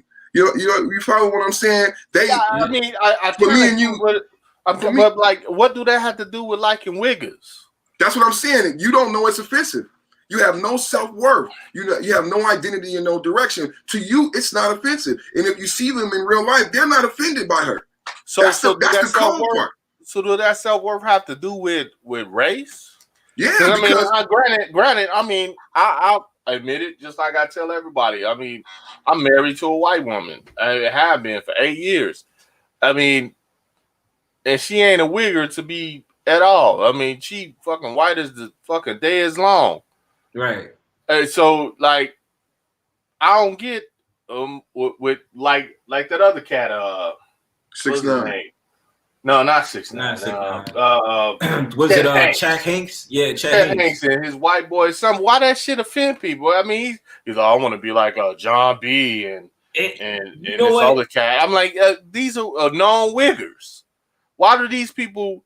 They are offensive because I mean it's not. You know what, Lasher? You know what I think it might be. I think it might be because it's weird to say this, and this is just based off my I observation. mean, but you got Eminem. Eminem is not a wicker.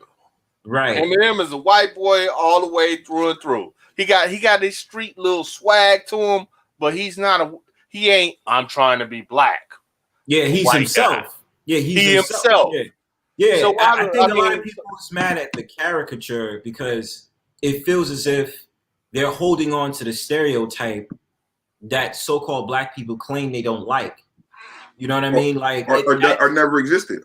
Something that never existed, something that they made up in their head. That's not how we act on the street. If you have, so they feel as if like when they take upon like the whole entire act of it, it's just kind of like, well, what are you doing? You know what I mean?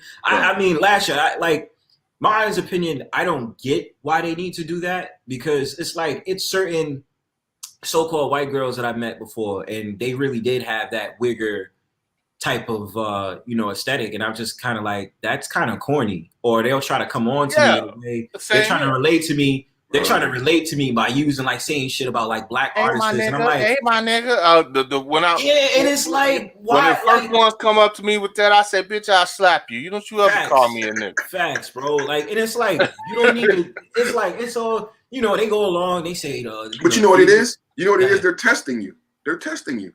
Yeah, well, I mean, shit test is shit test. I mean, that comes from women of all types, but because they deal with black men, they want to see what type of black man you are. And we described that this morning. Only 15% of men are gonna say what you said, and they know that, and they trying to see what type you are. Is you gonna check her, and then she gonna keep moving along to find that malleable one. Yeah, you know what? And I'll say this, all right, and this is gonna sound tripped out. In my life, I never had a problem with women of any race. I mean, I've always had easy with black women or white women or whatever. I've had it real easy with white women, and they used to always tell me, "You the black guy, kind of black guy that I normally wouldn't date a black guy, but you're the kind of black guy I would date." And for a lot of them, I was always their first ones. Me too. That means you're articulate and you have a good vocabulary. You're articulate. There's always that word. It's also that's it. I mean, I done made up a whole slogan. I got a face only a white woman could love. Hey! Yeah, man. But my wife is Sicilian, man, so I'm with you, man. I live this shit, man. I really do. When we be talking on these panels,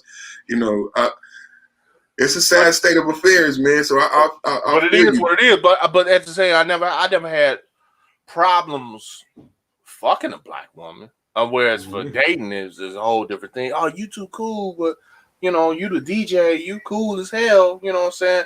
Motherfucker give you some pussy, but they won't be in a relationship with you. You know why? I tell you what, brothers, real quick, brothers. This is ironic you say this. I know that the issue with so-called black women go on. I've actually had it 50-50. There's been so-called black women that, I had a problem with the way they were treating me and stuff like that. But then it was actually been the opposite. Like, they was actually really cool and chill. Like, they ain't getting no problems. Like friends. And I've been... that's my friend. But relationships... He my friend. Relationships too, though. Like, actual relationships, bro. Like, I've actually... And that's why I'm saying, like, I just don't, it's a certain type of so-called black women I stay away from. You know what I mean?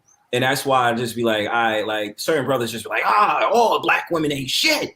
And I be like, I don't get that shit. Wait. I mean, you know what? This is the way I see it. It's a lot of black women ain't shit. Okay. But they ain't shit for different reasons.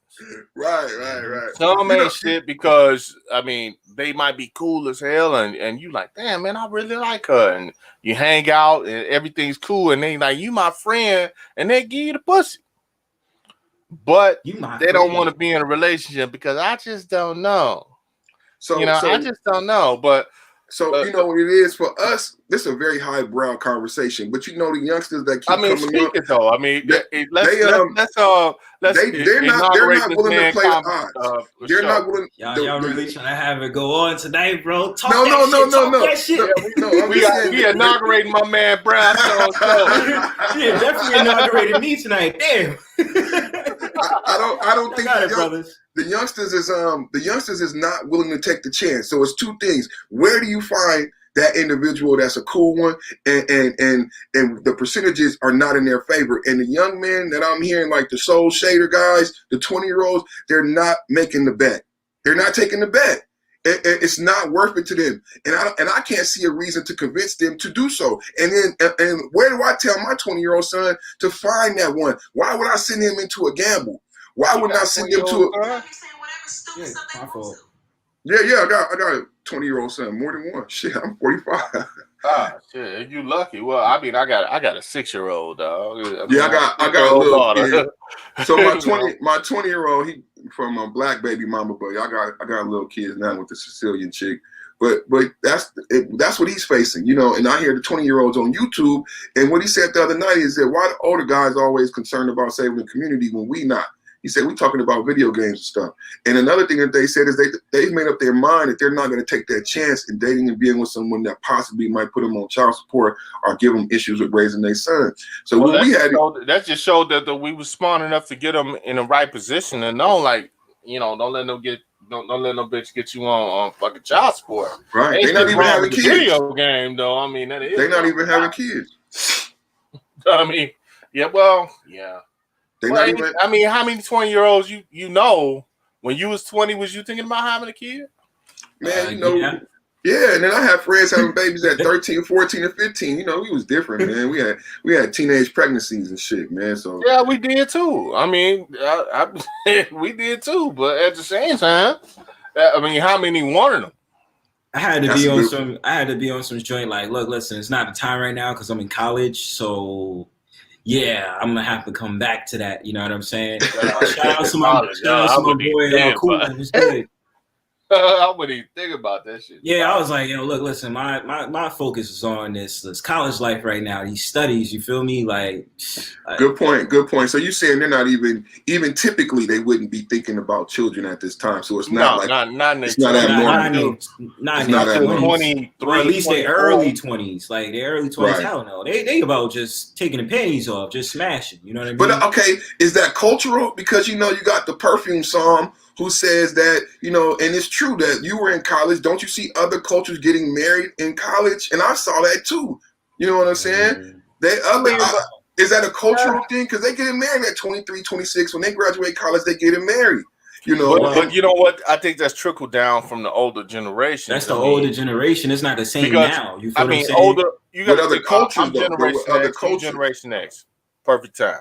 Yeah. Who? I'm Generation X, you Generation X, right? Oh, y'all Generation X. Your boy over here, Mr. Bronzebird, is millennial. Are you a late millennial or early millennial? I know because I think I'm going towards late millennial. I mean, are you closer to 40 or are you closer to 20? My brother, like I'm 90s. Are you like born in the 90s? I was born in the 90s, yeah. So you're in your 30s, you're in your mid 30s. Okay. I graduated high school in 93. I graduated high school in 96. Yeah. So okay, yeah.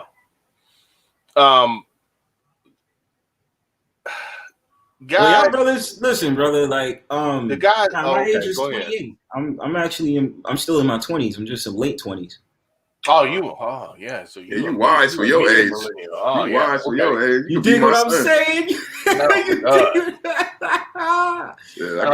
got kids close to your age. Hold on, brothers. I got a woman joining the panel right now. Shout out to the dear Just Hannah. What's good? Y'all brothers keep talking. I'm gonna just give me some water real quick. Y'all go ahead. Hannah, get a word in too.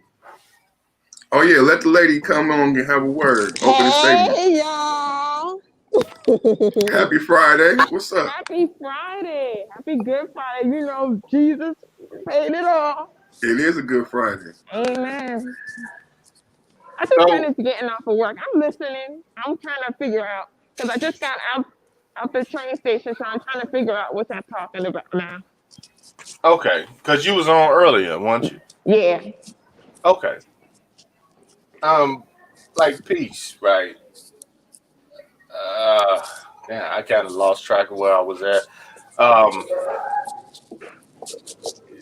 I think that people in our age range, and the people before us was You know, they was having kids like so. If you look at the white folks, they was having, you know, the white boys. He was a manager of the factory at 23 and was having, you know, his first kid at 24, and he bought his house. You know, that's what I was getting at. That's change. And and I kind of fell into that group. You know what I mean? I just paid my house off. Congratulations, bro. Shit, that's an achievement. I mean, it ain't that great of a house. I got more land than house. No, but, it's yours. That's shit. Good, exactly. Oh yeah. You got your own dirt. Shoot, you can plant your own veggies. Shoot. In America, you think I don't? You think I don't? I hear that. Why they talking about high value males and all that bunny shit? When the grid go down, who gonna be the high value male when they can plant their own food and hunt and trap their own fish? Exactly. I planted me a garden last year. Alone, bro. High value, man. I left that alone. I planted me a garden last year. I'm calling it out because I mean, like it's like that shit is a psyop, man. Like dog, the high value conversation is just like, okay, we're gonna only factor in 100K for being the synopsis of no. Any man with 2 degrees, if you got a bachelor's degree and a master's degree, you and you at the age of 30, you're gonna make $135,000 a year, easy, no matter where you live. Even if you're gonna be poor if you live in New York or one of the big Democrat cities, or you're gonna be rich if you live in the South. Okay, well, let's do this because a lot of times us in the Black manosphere we're getting rubbed the wrong way by this term, and I think it's because we've been using it wrong. It's not defined properly. It's not defined properly. You're not at all. But Kevin has defined it. There's 6 tenements to that term. But basically what it wasn't something as a derogatory term towards Black men. The term was created to create realistic expectations for Black women who had these unrealistic goals when it came to relationships. So he created terminology to help frame the conversation. And for some reason, the term has rubbed Black men the wrong way when it was never intended for derogatory. He was describing 1% of men, 10% of men are above 6 feet tall, and even less than that make this amount of money. So what he was saying, people don't like the term high value, but what he was doing was simply giving a name to this particular minute group of men that Black women find reasonable for marriage. And there's such a small amount of them, he gave the term of this small, minute group high value. And then he posed to them, with this group being so small and so select, what about you makes you in the position to garner one of these men? Not saying that all Black men you can't even be 6 feet tall. You can't be high value if you're not 6 feet tall. That does not mean that you're low value. It was just a way to delineate this group of minute men that Black women define. He didn't necessarily define it. They said they want 6 feet tall. They want a Long Johnson. They want 6 figures. They want no kids. All of these things. But I mean, that's what everyone would want, though. Wait, hold up. That's what everyone would want. But it was unrealistic. It was unrealistic for everyone to think that they could have that if 80% of these individuals are overweight and working at Walmart. So what he would always say is, what's your dress size? How old are you? And how many kids do you have? Because I know the individuals who fit into this small, minute group, and they have options. So they will not date a woman who is not defend that man. Stop. I'm not defending him. That's what you're doing. I'm not. I get what he wants. I don't want Black people to have an ignorant conversation. Wait, hold on, guys. I think it was good for perfect timing to define it, because I think a lot of the times, yes, we do. We go ahead and we just go along with whatever else everybody's telling us. So I definitely do think it was good that I heard it from somebody else's perspective, because so many times you hear high value, it's this, it's that, you know what I mean? And we only go with one definition. But niggas work though. We know how niggas work. Niggas think they take the first thing that he said, which and is then just go along with it. like how And I'll perfect admit, timing. and I'll He admit, perfect timing laid it out, you know, yeah, and I'll go in these along with different it. ways. And I, you know what? And I'm they not gonna wrong lie. with it. I've been ignorant enough to go along with it, and that's why I say I want to be fair enough to just be like, okay, let me not just take what one person or everybody's saying. If they're saying one thing, if that's not necessarily what the thing is, that's why I say I want to learn a little bit more before I say something. Just Hannah, I just heard you wanted to say something. Go ahead. Yeah, I think what's going on is a lot of people are mixing up. That's not all women, first off. Second off, it's the city girls and the ghetto girls and the girls who got 3 to 4 to 5 to 6 baby daddies that's screaming that out. That's not everyone else. Good point. Good point. And I know, but I can feel what you're saying because it does seem like it is every woman, but it's not. Trust me. No, I don't think it's every woman.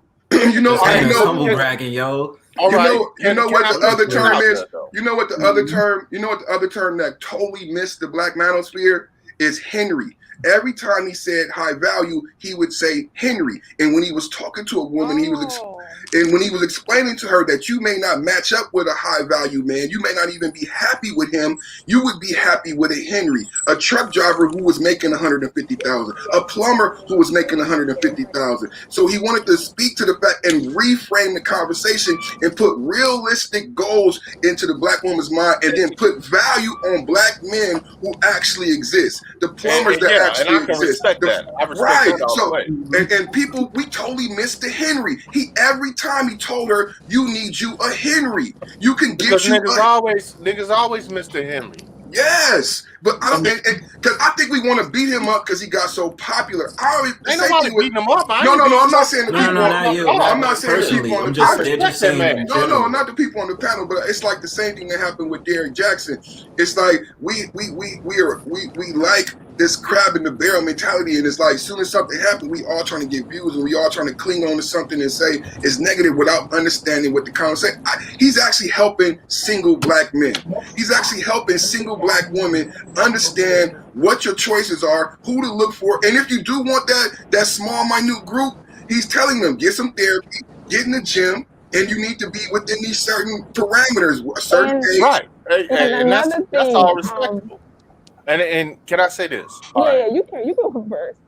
All right, and I'll ask this question to you, Just Hannah. I think what bothers a lot of people, and what bothered me originally, but while I've been following this man since early in the manosphere, before y'all even knew about him, it was in back conversations and stuff. It was the term high value male is what bothers me. Not so much the definition of what a high value male is. Now, okay, and this is when I'm about to get all weird and all that. All right, just remember a few weeks ago, right? The weather came to Texas, and everybody's power went out. People had their pipes busting and all that, right? And when that situation happened, who was the high value male? The high value male was the person who had either had power and a generator on his house to keep his pipes from busting, and he had his food didn't go rotten. And in a likewise situation, we have situations every day where, like the Chinese and the Russians or whoever doing these cyber attacks on the United States, if they attack the electricity grid, and that shit go out for a big portion of the United States, you're not gonna have access to money. So who's gonna be the high value man then? The high value men are gonna be the man that can trap, can hunt, can fish, can keep power on, keep the fire going at home, keep people warm, and none of the Pookies and Ray that can do that. These men are not going to be the high value men, and neither are the men, twirling canes in a suit, going to be the high value men. So you just enlightened me to something. I think I see what you're scratching at. You scratching. So what I'm saying is high value men is relative to the situation more than it is to the amount of money. But you know, also I Exactly. hear you talking about the duality, and this is the first time I heard this because the way you Perfect timing. Before you continue, let me see what Just Hannah got to say about it. Because I mean, I'm putting it at her as a woman. Lasher, Okay. so Just Hannah and then perfect timing, you got it. But this is what I was saying. I was talking to my homegirl, like, you know, what is a high value man to you? You know, oh, with a bust down. That's not a high value man. High value man is a handyman. He work around the house. He pay his own, you know, his own bills, know how to take care of the household. I mean, cook. What else? Like, you know, handy stuff. Change the faucet. How many niggas you know how to change a faucet? Think about that. I know a lot of niggas that know how to change a faucet, but a lot of them niggas ain't got nobody to lay pipe to. Interesting. Well, I don't know Lay any. pipe to. So. That was a good one. That was a good one. Double entendre. Lay pipe to. No, I mean, I meant it as a double entendre. I know fellas that they lay pipe that can't lay no pipe. Mm-hmm. Yep. Okay. So what I heard was the first time I heard the duality of the topic, and I kind of relate now to why some people may be offended, but so I think I'm hearing when people hear high value man, and this is the first time I heard it because I don't film. I'm a Leo. I see that lion of Judah over there. But I guess when it's the duality I'm of a Gemini, so I see it from two different perspectives. It's okay. That's my wife. She a Gemini. Get on my nerves, man. Hold on. It's the duality. So this for the first time I realized if there's a high value man, there must be a low value man. And for some reason, I think that's the sensitive part with the black manosphere, that because someone has determined and defined high value, and we have not even approached that somehow there must be a low value, and we're offended because we must feel that we must be in that low value group. But No. I'm speculating, but this is my first time getting that speculation, like, because that's the first time when I heard you talk, I'm like, man, you know what? I never thought about the fact that some people might be offended by the fact that if there's a high value man, there got to be a low value man. And so who is that low value man? And so when I heard you define that guy, it's like, and the storm, this particular gentleman is a relative, right? But what I was saying initially was it's a term like red or blue, and red and blue is red, and red is red and blue is blue, and it can't be relative. So if this man created the term and he defined the term to fit these characteristics, then we don't have to make it a relative term. It can be red, and it's okay if you're not red. You know what I mean? And that doesn't make you blue if you're not red. You know, that doesn't make you low value if you're not high value. And that's the first time I kind of felt that. But you're right. In that situation, what you're saying is who would be important, who would be valuable, but not necessarily high. You know what I mean? So I break it down more like, okay, if the powwow and people getting hurt, who's high value at the point of the doctor is the high value when people start getting hurt and they need someone to heal them. If the powwow and everything is fucked up, you know, when the refrigerator's food started to go spoil and people need to grow food and hunt and get food, who's the person that hunt and can grow food is the person that's high value. At that point, you know, it ain't about money. So high value is not always about money. It's about the ability of skill. And that's what I was saying. It's not always about money. And that's what a lot of people took it as what Kevin was saying is high value is $130,000 or more per year. But I mean, looking at the world that we live in, it's not always about money. Yo, it's about what you can do. Really quick, Lasher. Shout out to Miss Elise. Thanks for coming through. Let me say this, bro. Why don't you do you have a I mean, I don't mean to interrupt you, but Bronze, do you have this your inaugural housewarming? Do you have a what they call it, Cash App? Why don't you put that out there so people can put you some Cash Apps in, man?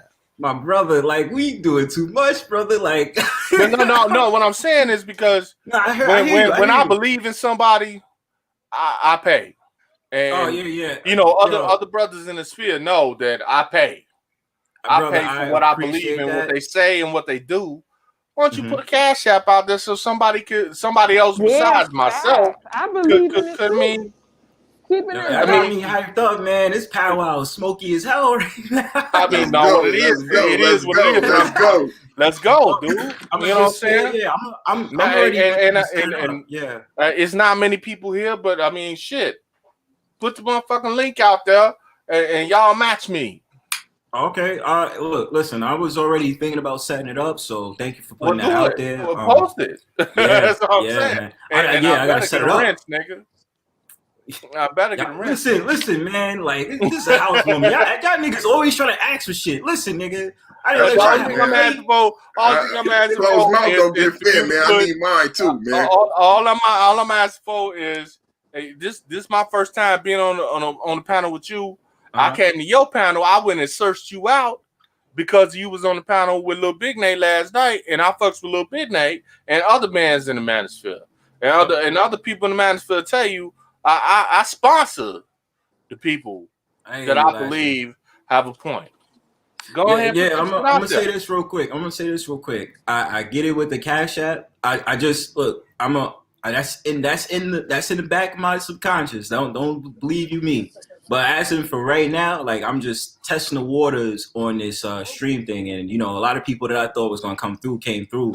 So that'll come in time. But I mean, right now, that's not what I'm thinking at the moment. But thank you for that suggestion. Yeah, thank you for that suggestion, bro. It was just serendipity that I came to you because what happened was I went back and I listened to the show I was on last night, and I was like, oh yeah, that brother Bronzebird, he's been on a few shows. Let me go find his channel. And he's sharp. I went and I searched you out, and it was bam live show. Yeah, I'm like, bam, you know what here, right? Yeah, because you know what happened? You like that ass like followed me like right before the stream, and I was just like, I know he's probably gonna come through when you did. Let me say this though, man. Like, yo, the Brownstone Pow Wow, I appreciate it, yo. Y'all gonna keep going, but yo, I just want to say the Pow Wow, how I imagined it, is exactly how it came through. And I just want to say this point real quick too. I like Lil Big Nate because he's very theatrical. He's very theatrical. You think he's theatrical? That dude, because when I was on a panel with Lil Big Nate, I was on Game Changers panel. And I remember he was going back and forth with Sister George about something, like him trying to come through. Hold on, I think I see somebody on my joint real quick. I just seen him, whatchamacallit, you know, he was going ahead with Sister George or whatever, and I was just like, yo, like, what's going on? He's like, yeah, but then when you hear him, he was on Bernard Riley's panel too. And I was just like, God damn, brother. Man, I met like, Lil Big Nate back last summer. Lil Big Nate is a theatrical dude. Hold on. I see somebody at the bottom of my screen. Can I let them on or what? I met Lil Big Nate back last summer. Back in we was on Old Man. Yeah. Obsidian. We was on Obsidian's radio channel. Okay. And I met him in chat on back then. You know what I'm saying? I had him on my own channel. I was like, man, this motherfucker, yeah, I gotta fuck with him. Hold on, Lasher. Hold your thought. Whoever that is in the background, I apologize. I don't know what's going with the StreamYard. I believe it's only how many people we have now? 1, 2, 3, 4, 5. I'm trying to see if I can put this person on. This shit is weird, man. Like, hold on. Just Hannah, why are you coming up 2 times? Hold on. Yeah, Hannah, what happened? How come you come up 2 times on a thing? Yeah, she's trying to get on. Yeah. Why don't do me a favor? If there's a problem with your connection, remove yourself from. I'm gonna remove yourself from here and then just jump. Continue, Lasher. Yeah, I mean, like I met him a while back. You know what I'm saying? I had him on my own channel, and then and you know, I got a small little gaming channel. I probably got about maybe close to 100 subscribers. You know what I'm saying? Just doing the game thing, and then I just happened to do a stream with him. I got the most views and stream off of what I did with him for about 3 or 4 hours, and that was back in October. And I'm like, God damn! And then you know, people was calling me on the phone. That was dope. And I was like, man, this dude here. I don't know. White folks called me on the phone. Man, we don't know who that guy is. Hey, what's your channel, Lasher? I'm pull it up and post it in the goddamn. Yeah, post it up in the chat. Any of you guys, listen, this is with the powwow. It's all freedom. If you guys got channels, don't be afraid to put it in the chat. I'll promote you guys too. No problem at all. At the end of the day, it's all love, bro. Like that's what Bronzebird is about, man. It's all love here. So if you guys want to post up y'all channels in the chat, don't be afraid to. Actually support all of my fellas here. Last year you do good work, I'm pretty sure. Blue Line had a dope ass stream yesterday. Perfect timing. We went back and forth about the original blacks. You know what I'm saying? And, you know what I'm saying? We was doing all that. The Moors, the Aboriginal Americans, and all that. We was getting busy, bro. Like, good bill. Perfect time. Go ahead, post yours. I'm trying to get yours, man. Yeah, you don't have a channel. I think you should make Just one. Hannah, you got one? Discussion. I don't think she do. I don't. I'm really nervous about that. Thank you. No, you gotta make one. Really? Well, at least you know what. In the back, send me an email in the back chat. Okay. Send us the email in the back chat. Okay. That way, I mean, because we could always talk. You know. I don't know why Hannah don't want to make a channel though. I'm scared because they have some panels. Especially when you're a woman and you're not a feminist, you're gonna get some hate, okay? No, you ain't. No, you're not. Well, listen, if yes, you've been doing well, listen, Hannah. Like we need that perspective. But think about it this way. Definitely. Yeah, we do, and this is the thing. Like we've already had the women in this space, like famously known Jessica X and Melody. Melody, you know the sisterhood. Sister George and Concrete Rose. Yeah, it's more of them. And shout outs to my homegirl, the anti-social socialite. She's also a woman that, you know, she stays on her own, but what she be talking about on panels, she be hitting it over the head. So there's plenty of women that are not on the feminist type of rhetoric. You know what I'm saying? And I mean, low-key, I feel like Miss Lee might be on that type of wave. I'm not sure. But I'm going to say it like this. There's plenty of women that come into the space. They're not about that, and they get mad respect. It's just the fact of the matter that the sisterhood is so strong that they feel as if they have to label you for being who you are and being in opposition to them. But I mean, if you got tough skin, I mean, fuck it. Why not? You understand what I'm saying? Like, you just gotta learn. Like, hey, look, I'm gonna say my message because this is my message. Nobody can distract me from what is it that I'm trying to say. So just take that into account. But I ain't forcing you. If you really don't want to make one, just, you know, I ain't gonna force you. That's my whole thing, my prerogative. Yeah, y'all go ahead, guys. I don't know if y'all got any more thoughts. I have some. I want to know what you guys think about hair. I really want to I'm going natural, right? I'm about 9 months in. So I don't know. I've always had an identity crisis when it came to my hair, because you know the relationships that I was in, they would tell me like, oh, like you want me to pay for your hair, you know, you want a Dominican blowout, or you want me to get your weave done, you know. It was one of those weird things. So I did it because I thought that's what guys like. But my dad, I grew up with my mom and dad. They divorced, but my dad was in my life. You know, before he died, he sat me down. He was like, hey, Hannah. I was like, hi. He was like, how come, you know, you don't take care of your own hair? And I was like, well, what do you mean? And he told me, if I grow my hair and take care of it, it will be long. It didn't hit me. So I waited 2 weeks, and I really sat down and thought about it now. Mind you, I love my dad. This is coming from a man who I look up to, right? So Right. it hit different. No other guy told me that but my dad. So I'm going natural, and I really want to know what are you guys' thoughts on weaves? What would you rather? Do you guys tolerate it, or do you just accept it? Oh Lord. Woo, child. So like, what's the problem with your hair? I mean, Do you want to? I'm really trying to understand. I mean, I'm kind of curious. Are you asking it like, what do we think about certain hair textures, like personally? Is that what you asking? Yeah, I just want to know your opinions on like hair, like man, guys, like you know, too. You can keep it real. I was born in the late 70s, and I'm used to seeing women with a big old fro. Mm-hmm. And I'm gonna be honest, that's the sexiest shit ever to me.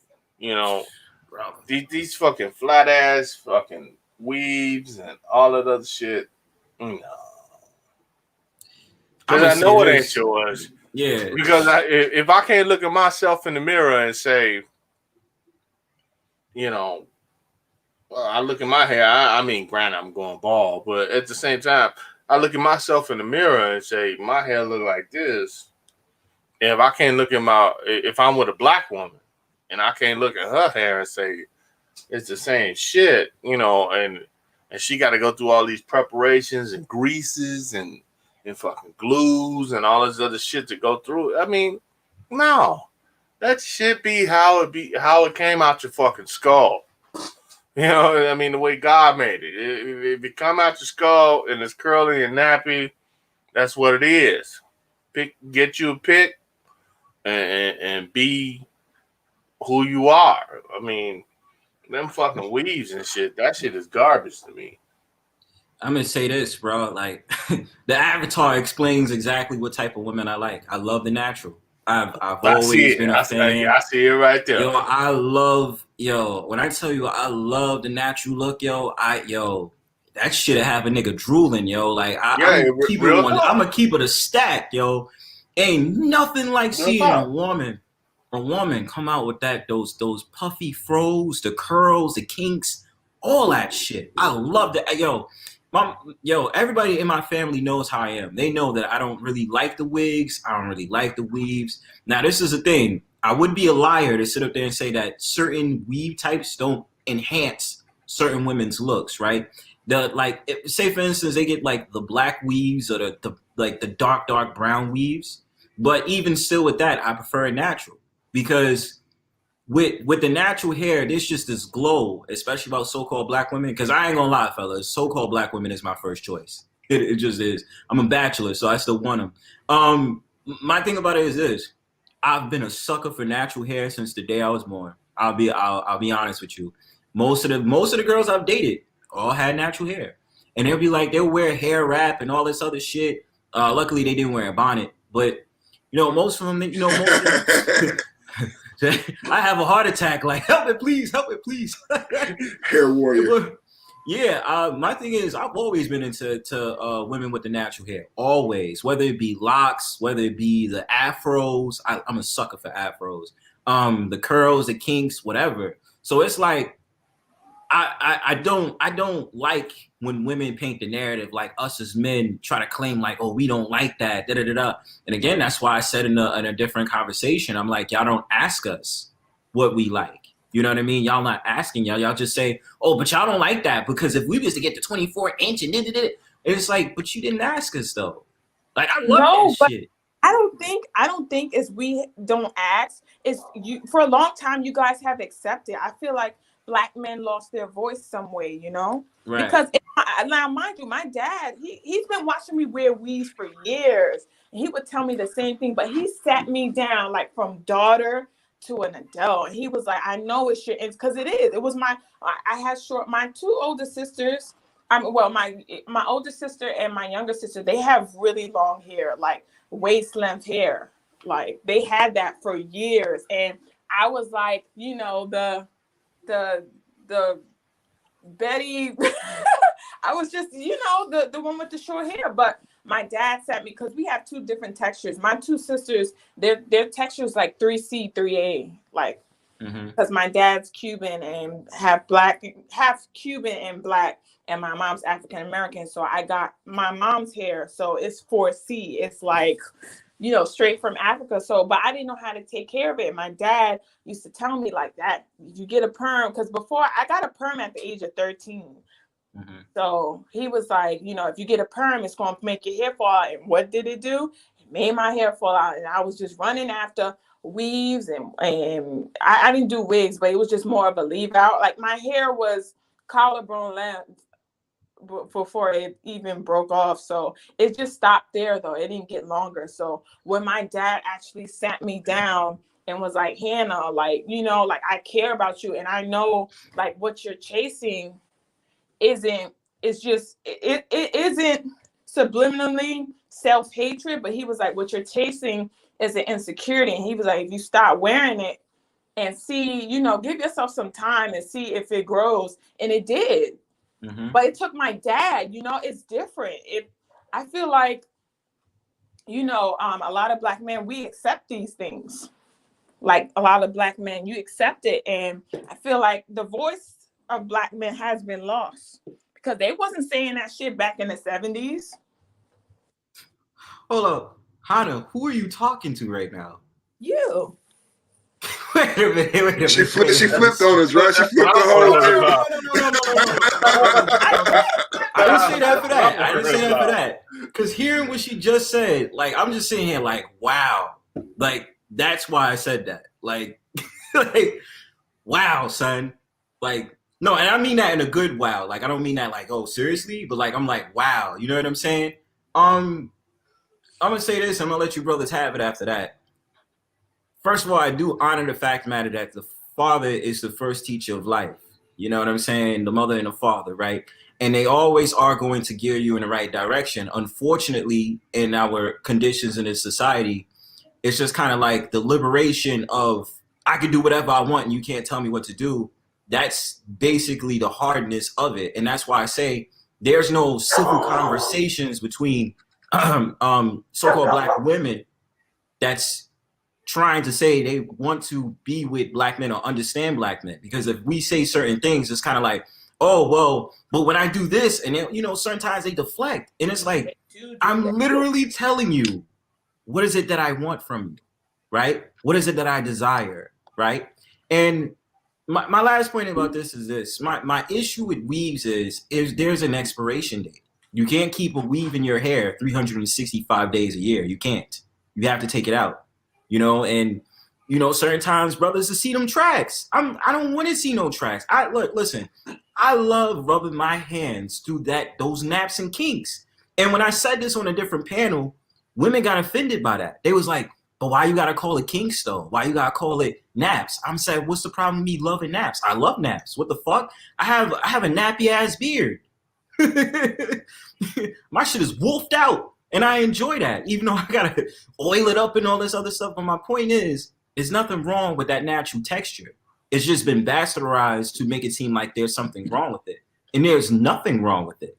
That's why I just think that when women make a big deal about like, oh well, I have a short fro and this, that, and the third. I said, there's nothing wrong with the short fro. Oh, hold on. He said no expiration. I don't allow them. Right. My thing about it is this. I'm trying to say that, how do I say it?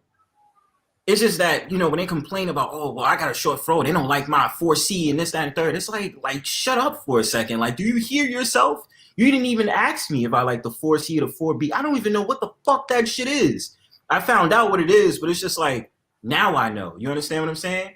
But my point is that the weaves can't stay on forever. They have to be taken out. And that's what bugs me, because it's just like, okay, you can't go to this place. Like, if we go into the pool and you put on your sexiest bikini, like, you're going to be like, oh, I can't get my hair wet because it's going to be like da-da-da.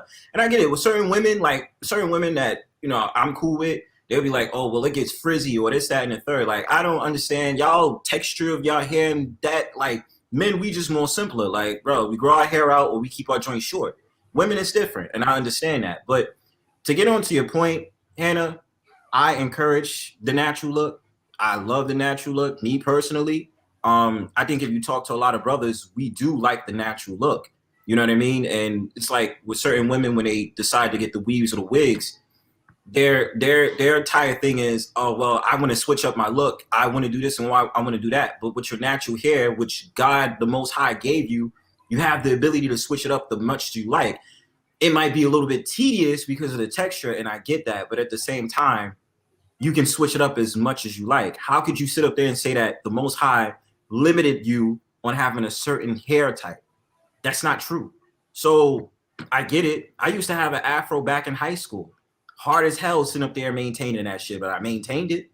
So it's like, I just think there's nothing wrong with the natural look. You just find a look that's right for you. If you don't like the afro, you got plenty of designs you can go through. And I seen it on Tumblr. So do what you do, embrace that shit. You know what I'm saying? Like, hey, look, it's nothing wrong with the natural look. Y'all go ahead. I like to offer some pushback because I feel like you're conflating 2 points. What you have and what you decide to wear on your head has nothing to do with whether or not I lost my voice.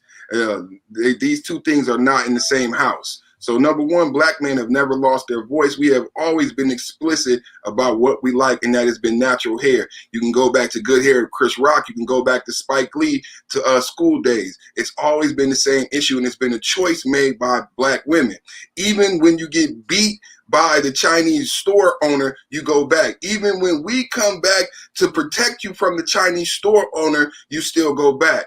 Even when we break the window of the Chinese store that slapped you in the face, you still go back. So the question is not whether or not black men are lost their voice, because obviously we haven't, because we're there still protecting you. The question is, why have you chosen to put something on your head like Gorilla Glue and make Chinese billionaires and take money away from your community upon your own volition? It had nothing to do with me, because I've been very vocal. My father was vocal. So even after getting your ass beat by a Chinese, why would you still go in the store where they hang your picture up like you a animal in the zoo? Because maybe somebody put something in your pocket. I don't even shop in them stores no more. I almost clout one of them to death because I think them pictures should be taken down. It should be illegal. They talking all that shit about racism. You walk into any Chinese beauty salon, they got pictures of black people up there that they calling thieves, that they have not been found guilty. In America, you are innocent until proven guilty. Take that shit down. So please tell me and defend why you still go to these people after they done slapped you in your face and sucked all this money out of your community. Damn, yo, perfect timing. I wasn't even thinking that when I was giving my speech, but I swear to God, bro, since you just brung that up, I talk about that shit all the time. Yo, I was just thinking, yo, thank you for bringing that out. Yeah, y'all continue. I want to hear her response. She there? Oh, she ain't run off. God damn. No, I'm here. Okay. Okay.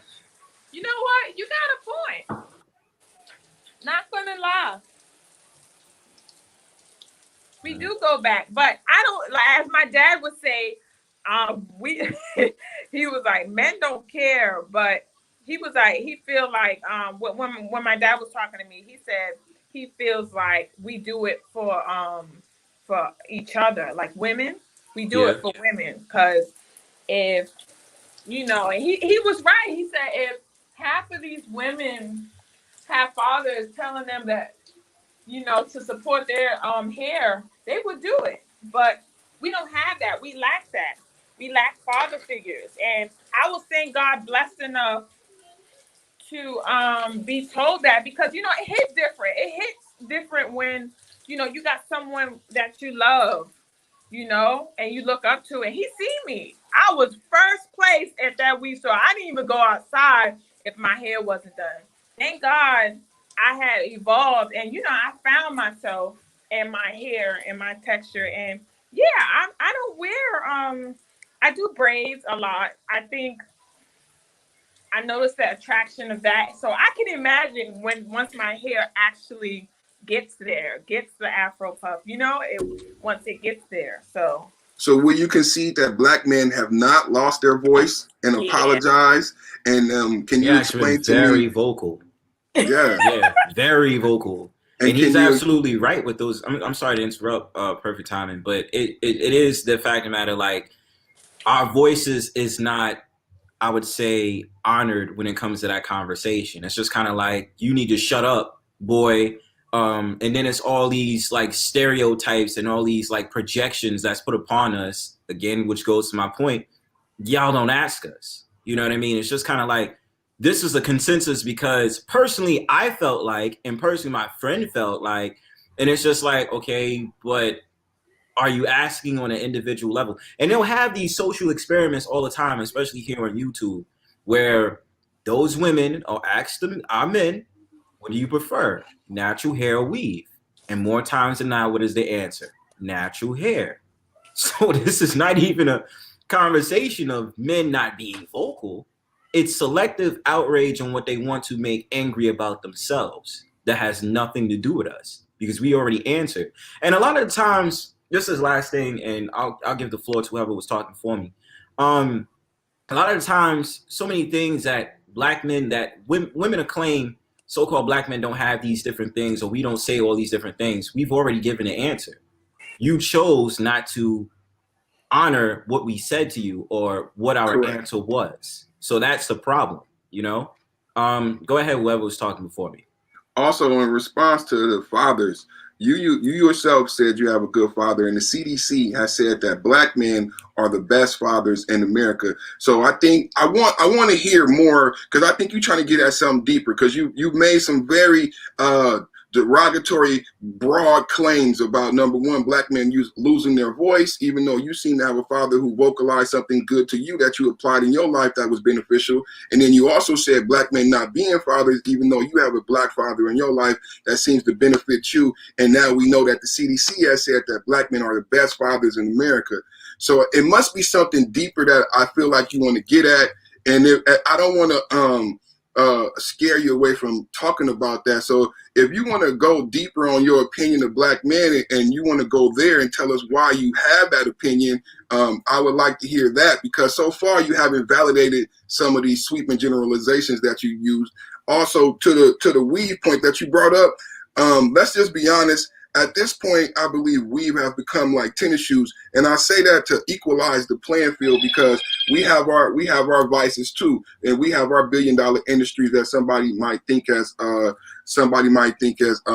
not worthy, right? So we spend a lot of money on tennis shoes or like the video games. So, you know, I think weave has become that. When Nicki Minaj says, look at this 30-inch, it's like saying, look at these new Jordans, and all the women want to get that length. Before Nicki Minaj wore that length, you know, it wasn't popular to wear, and I didn't have to have that length. You know what I mean? So in a way, weave has become like tennis shoes. It's a competition amongst women who can have the newest color, the longest weave. So, and that needs to be, women need to admit that. And I bring up tennis shoes, so not to put down women, but it's obvious that I've obliterated the point that weave had anything to do with black men's voice. You know what I'm saying? It's totally about you guys' competition. It's become like who has the newest Jordans.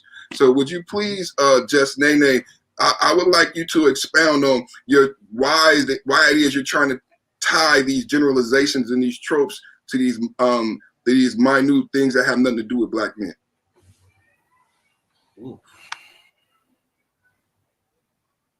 You there? When you say just Nene, you talking about me or?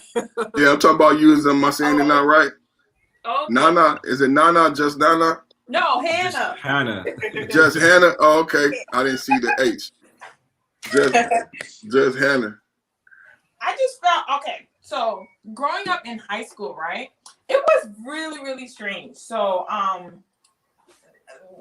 was natural. I had about armpit length hair, and it was an afro. So you know, as time progresses on, like a lot of African. I'm not saying this all though, but I guess when I say black men have lost their voice, I'm not attacking anyone or anything. I just don't hear it often. You know, I don't hear the opinions of black men. So I'm gonna be like, your father helped you. It wasn't your mom. You said your father helped you. Yeah, it was my dad who helped me. So my dad. But what is it? What is it you looking to hear? No, I would just like a black man's opinion on it. You know, I don't want to, but you my sister, there's a whole entire group. There's a whole entire group that we list our opinions all the time. Just to throw that out there. Okay. You know, we say this all the time. We have these opinions. You feel me? But I mean, I'll just say you in the right place. For y'all, would you exactly. Yeah, you're definitely in the right place. So you're in the right guys. place. You know what? Yeah, you know what? I definitely enjoy in the this. right place. Yeah, I enjoy this. You know what? I'm gonna say not this. to cut you off. Not to cut you off. Just Hannah, go subscribe to my channel. Okay. What? Please and go subscribe to perfect timing too. Don't leave it in the back chat. Leave it in the chat room thing. And let me give a recommendation. Shout outs to the homeboy, even though he probably doesn't know I have a channel. Frequent conversations about this is on Roger Report Live. It is. Those are one of the dudes that, you know, he'll have a conversation about this openly, and you know, men will express their mind. But I just want to say, well, just Hannah, you know, I'm very opinionated, and I really don't give a shit what people say, and you know, I go against women that might bring up the toxic masculinity talking points and all these different things all day long. But I just want to say, a lot of our men are expressing ourselves, and we are making sure that our message is being heard. Unfortunately, in our society, you still have to deal with male simps, male feminists, and then you have to deal with the sisterhood, which is tied to the matriarchal mark of not even just the so-called Black community, but just what they're trying for society right now. You know what I'm saying? That the woman is supposed to be honored before the man. So any way that they want the man to speak, you know, they're trying to regulate how we speak. So the real shit that we say over here, they don't want us to speak. You know what I mean? And it's just like, brothers like us, we still have to be those strong men to say, fuck it, this is what we're going to do. But I will say this, you are in the right place. And I definitely do think the conversations between us in this space, and I think I'm going to pay for the full-on thing for this StreamYard shit, because this is dope as hell.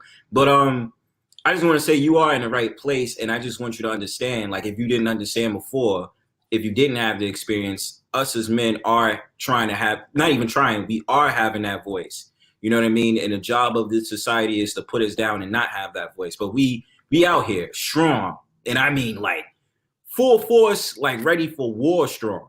You understand? We out here. I didn't want it to come off as I attack. I lost my dad.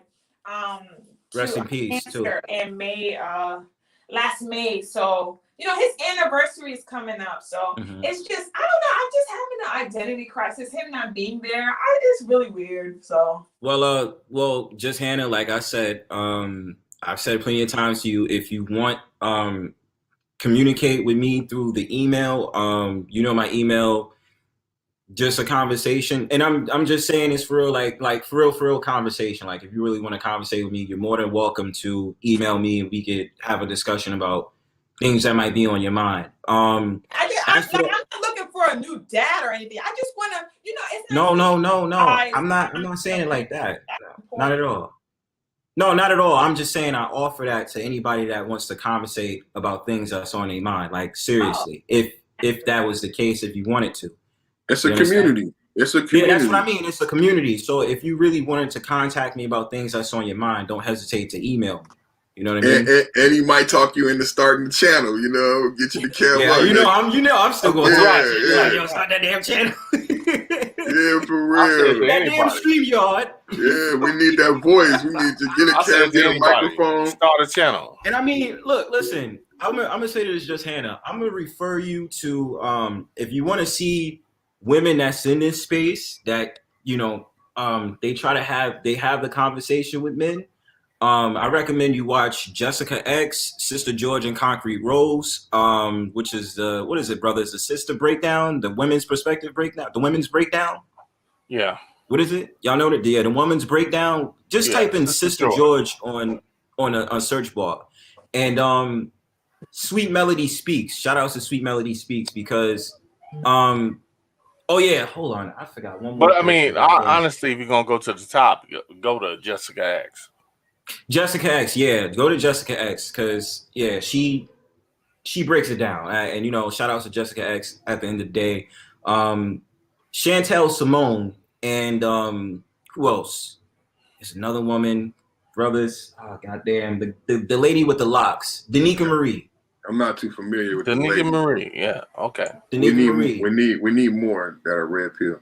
So yeah, and I mean, like, yeah, we need more red pill women. Yeah. Definitely. I agree with that 100%, and I definitely do think women like just Hannah.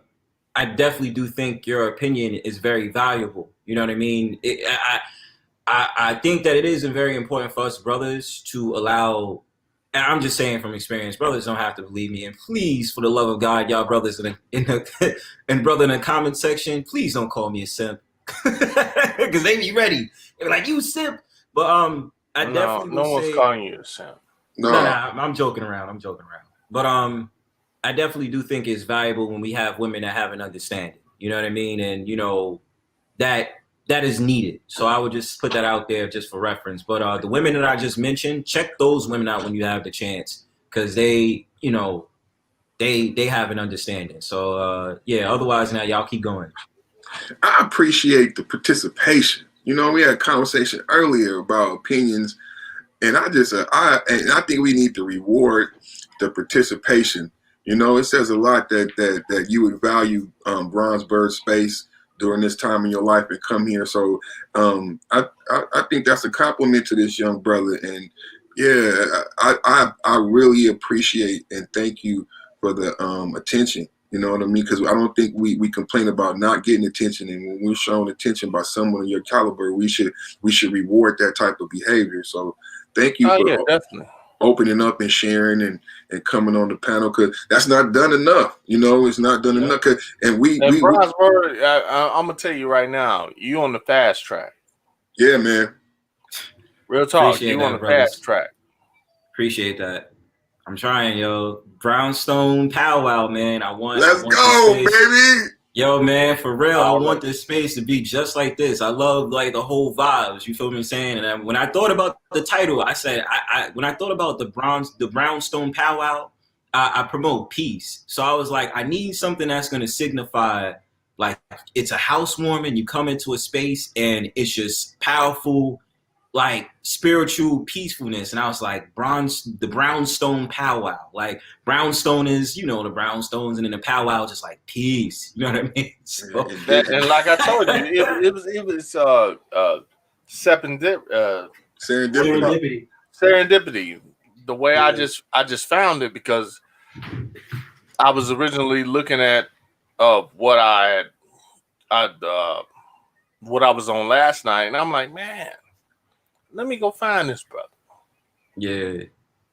And I was like, okay, let me find this brother. So yeah, definitely.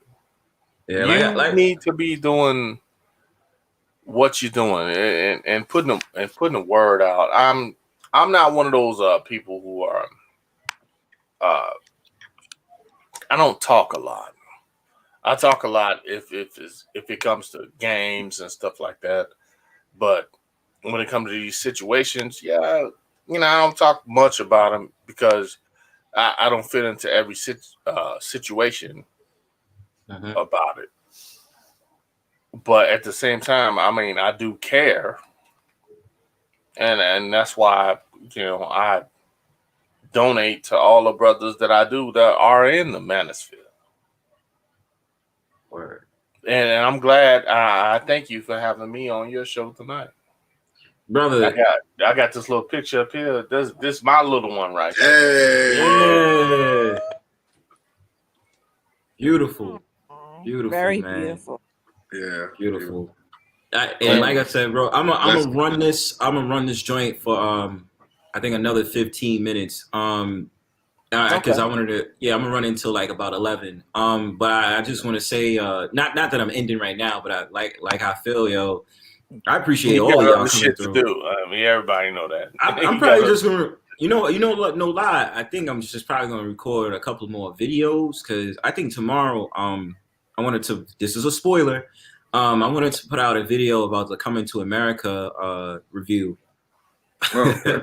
Yeah, I wanted to do a review on that and give my perspective about what I thought about the movie. But that was a hot topic for a minute. People was kind of upset.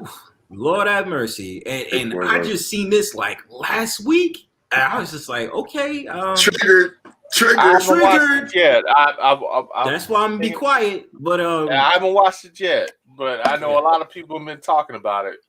Yeah, I'm gonna be quiet because I don't want to give out any spoilers. But I would say, yeah, I was gonna do a review on that. But I'm gonna say it like this. Not that I'm ending anything, but yo, this was the dopest inauguration, yo. Like all the people, like I fucks with it. The Manosphere came through. Just Hannah's always like dope as hell. Blue Lion, I was surprised he was gonna come through, and yo, perfect timing. We synchronized, yo. Like when you promoted it on my channel, I was like, I'm coming through, man. Yo, like Powwow spoke to me, man. Dog. Like, man, that's what it's supposed to be about. But like, yo, just the fact that we got into them history lessons, dog. Because I told you I talked to Moors. Like one of my homies is a Moor. I think he told me he's from the Choctaw tribe too. So we was building back and forth, and you know, his music is dope too, and he has a business. So you know, it's another brother.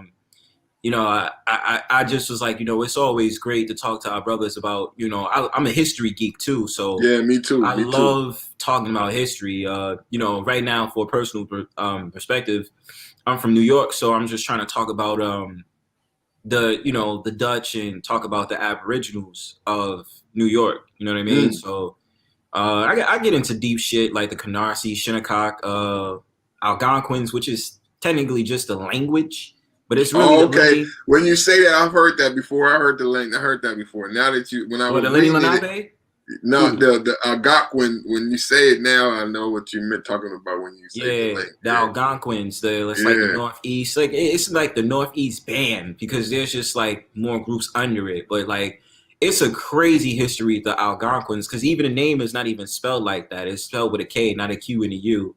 But New York history, I'm going crazy off of this shit. And then, you know, I'm going to expand and learn about the Black Britons and learn about Africa because I've been wanting to learn about that too. So I'm trying to get my weight up on that. I just purchased my books. I'm just hyped as hell. I'm about to get that Shahrazad Ali book, dog. Like, oh, yeah, man. Oh, you ain't got it yet? Man, yo, I'm left behind on that shit because I was watching a video. Yeah. Oh, yeah. You still young. I mean, but that's what's up. That's my brother. I got that beard though. For some reason, she's making a resurgence right now. Yeah, because she just came out with a video. You know what? Because what she's talking about is real talk. It always has been. You know, she was shut down. Oprah and them didn't want her to have a voice. Yeah. She was shut. Yeah. And that was back in like 88, 89 because I was watching the clip. Same time she would have a voice. Same time she was doing her thing. She just wasn't getting listened to. She's been saying the same thing consistently, giving women the game on how to be successful in marriage. She's been saying the same thing. Bro, and it's like, it's amazing because it's kind of like a mirroring effect. Like all of what she said back in like 88, 89 with those speeches is still the same thing today. And she just got on a stream last week, and she was talking about the feminism talking points and all those different things. And I'm just like, this is amazing coming from Shahrazad Ali. So right, and you know what? And that was the whole point. I got on PhoenixKnight on last night. I was just to talk about how all that is infiltrating our children. Yes. And mainly the teenagers. And, I mean, it's not the little children because you can control what the little children view. But what goes into the teenagers when they, you know, puberty and everything hit and they start thinking for themselves, that's what's, you know, the stuff that's really kind of tearing us down. And to talk about Shahrazad Ali, I mean, that's off the chain. She's dope. True. Yeah, she is very much so. Bro, like you don't have to understand. And the thing about it is, how did I find out about Shahrazad Ali? I forgot who it was from. And I was also watching a brother on YouTube, because he was very inspiring. I don't want to give out his name, but I that's why I learned a couple of my like Hebrew Israelite things from. Because I was watching. I mean, okay, but why not put the man's name out? I mean, it helps other people when you put the man's name out. Each one teach one. He don't want to pick no sides. He don't want to pick no sides. He don't want to pick no sides. Be quiet. It's not about taking a side. But I'm just messing with him. I'm messing with him. Oh man. Some of these guys are polarizing. You say somebody's name and that immediately puts you on a certain side. You know what I'm saying? But fuck that. I mean, the thing is, if you're silly enough to like jump onto the bandwagon of one side without listening to the notions of another side, then you're not fit for this whole. No, you describing the battlefield. What is it? I am describing it. But that's neither here nor there. Yeah, you're right. My bad. I digress. Manosphere. Oh shit! Because I mean, coming into that manhood thing and my spirituality thing, like I was listening to the Hebrew Israelites and the dudes I was preaching on the corner, because I was just curious, because I was like, it has to be more than y'all just cursing out white people. But at the same time, like I'm not a Hebrew Israelite. Mm-hmm. I mean, I'm atheist for the most part, but at the same time, I can always take knowledge from what a person that says they know what the hell they're talking about. I don't have a problem with saying the name. I guess I just was like, and that's a big thing in the manosphere. Everybody can say, I won't say this person's name, but blah blah blah. And this person said this, and then blah blah blah. It's right. Because say the fucking name. So we can know who the fuck you're talking about. Yeah, I'll talk in codes. I'll admit that. The dude that I was like watching for a while, and it was crazy because when I came into the Manosphere, like they talked about the same dude, and I was like, yo, that's crazy. This guy named Chronicles of Judah, 144, COJ 144. A lot of the brothers know who I'm talking about, but it was the Hebrew Israelites, and then it was a couple of other brothers that I was watching, and Chronicles of Judah just did it. Like I just was like, yo, his vids is amazing. And the whole spiritual world, I said that I started getting into the spiritual world around 2016. So my whole portal just opened up, and I was just like, this experience is not to be taken for granted. That path and that journey is very important. And I always advise brothers that the journey that you're on right now, or just people in general, but mainly because of men, like, it's Manosphere. I say the journey is always important to us brothers. It doesn't matter what age you're at, because sometimes that alone time is needed for you to become your stronger self. And it's just amazing how powerful the spiritual entity has made me, being in my age, the stuff that I'm willing to learn, and, the people I have conversations with. So, yeah. So ultimately, it's not your journey that you took to get there, as long as the fact that you got there. Oh, yeah. Yeah. Right. Yeah. That's how I live. Yeah. Yeah, for sure, bro. Like, it's just amazing, bro. Like, that's why it's the Brownstone Pow Wow. Exactly what it is. Where the hell is Bleu? Because Bleu has been silent. Yeah, Bleu, he's been silent for a minute. Making sandwiches. Making sandwiches. Hey, you gotta eat. Thanks, bro. Miss Hannah, Miss Just Hannah. I mean, you still there? You sitting there? You just sitting there quiet listening? Huh? Yeah, I was crying a little bit, but I'm alright. Oh, you are. Yeah. This is the powwow. Phil, exactly. Let that out. Let that out. Don't hold that in. Don't hold that in. Let it out. Yeah, well, you got a group of people. It's group therapy right now. Yeah, we got it's a community here, man. I'm so inspired by this shit, yo. Like, I'm gonna do this. It's black men that ain't on bullshit talking about real black shit. Right. What was you crying about? She crying because it ain't a lot of niggas that do what we do. That's what it is. I could be wrong. Overwhelming. I was. I'm not gonna say all that, but I work. God damn. That's what she said. Like this black girl, like daddy. Oh damn, I miss my dad. So it was so like good. Yeah. It teaching me how to ride a bike. It was pretty intense, but I'm getting through it, Yeah, for sure. And for any woman that, you know what, for any woman that say that she miss her dad and she miss riding her bike with her dad, that's a scoop her up.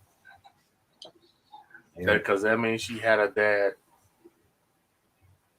Had someone who was very impactful to her life, you know, and especially if it's a father figure, that's what makes it even more. Yeah, you know that's a scoop up. You know what I'm saying? Yeah, I agree. But you know, like he's still the here. Vibes. That's my tagline. He's still here. They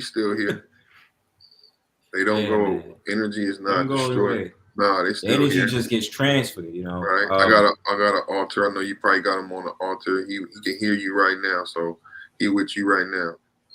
And something like Bronzebird talked about a journey, something led you here. You know what I'm saying? And I'm so happy that you made. Yeah, I'm so happy you made it here, so you can be in the company of real men, make you feel a little bit better.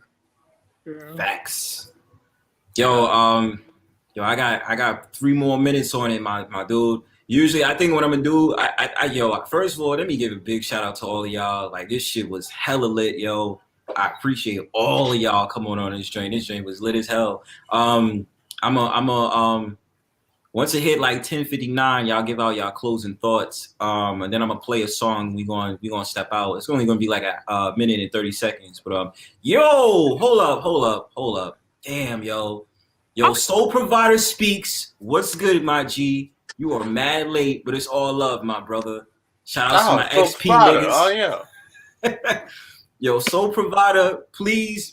All of the people, everybody know each other, but still, yo, you gotta subscribe to Soul Provider Speaks, man. That brother, yeah, he be talking some real stuff, man. Yeah, I subscribed after that. He was with, was it Kev? The interview he did with Kev? Yeah, Kev. Yeah. Black man being brutally honest. Right. Yeah, shout outs to the habitual Line Steppers crew. And Soul, I stole some of your shit today too for Roger's panel, man. I had to. Yeah, when he said, why y'all trying to save the community, that shit hit home, man. That apathy, because I was feeling that apathy before he said, and I needed to hear from his perspective from a young man. He was like, all y'all old niggas trying to save the community, but that ain't y'all job. Y'all about to die. Y'all good. Y'all, whatever happened to y'all is done. It's a wrap for y'all, and we not even talking about it. So why are y'all trying to say the community? I'm like, man, because a lot of times on panels, I'll say we have very highbrow conversations.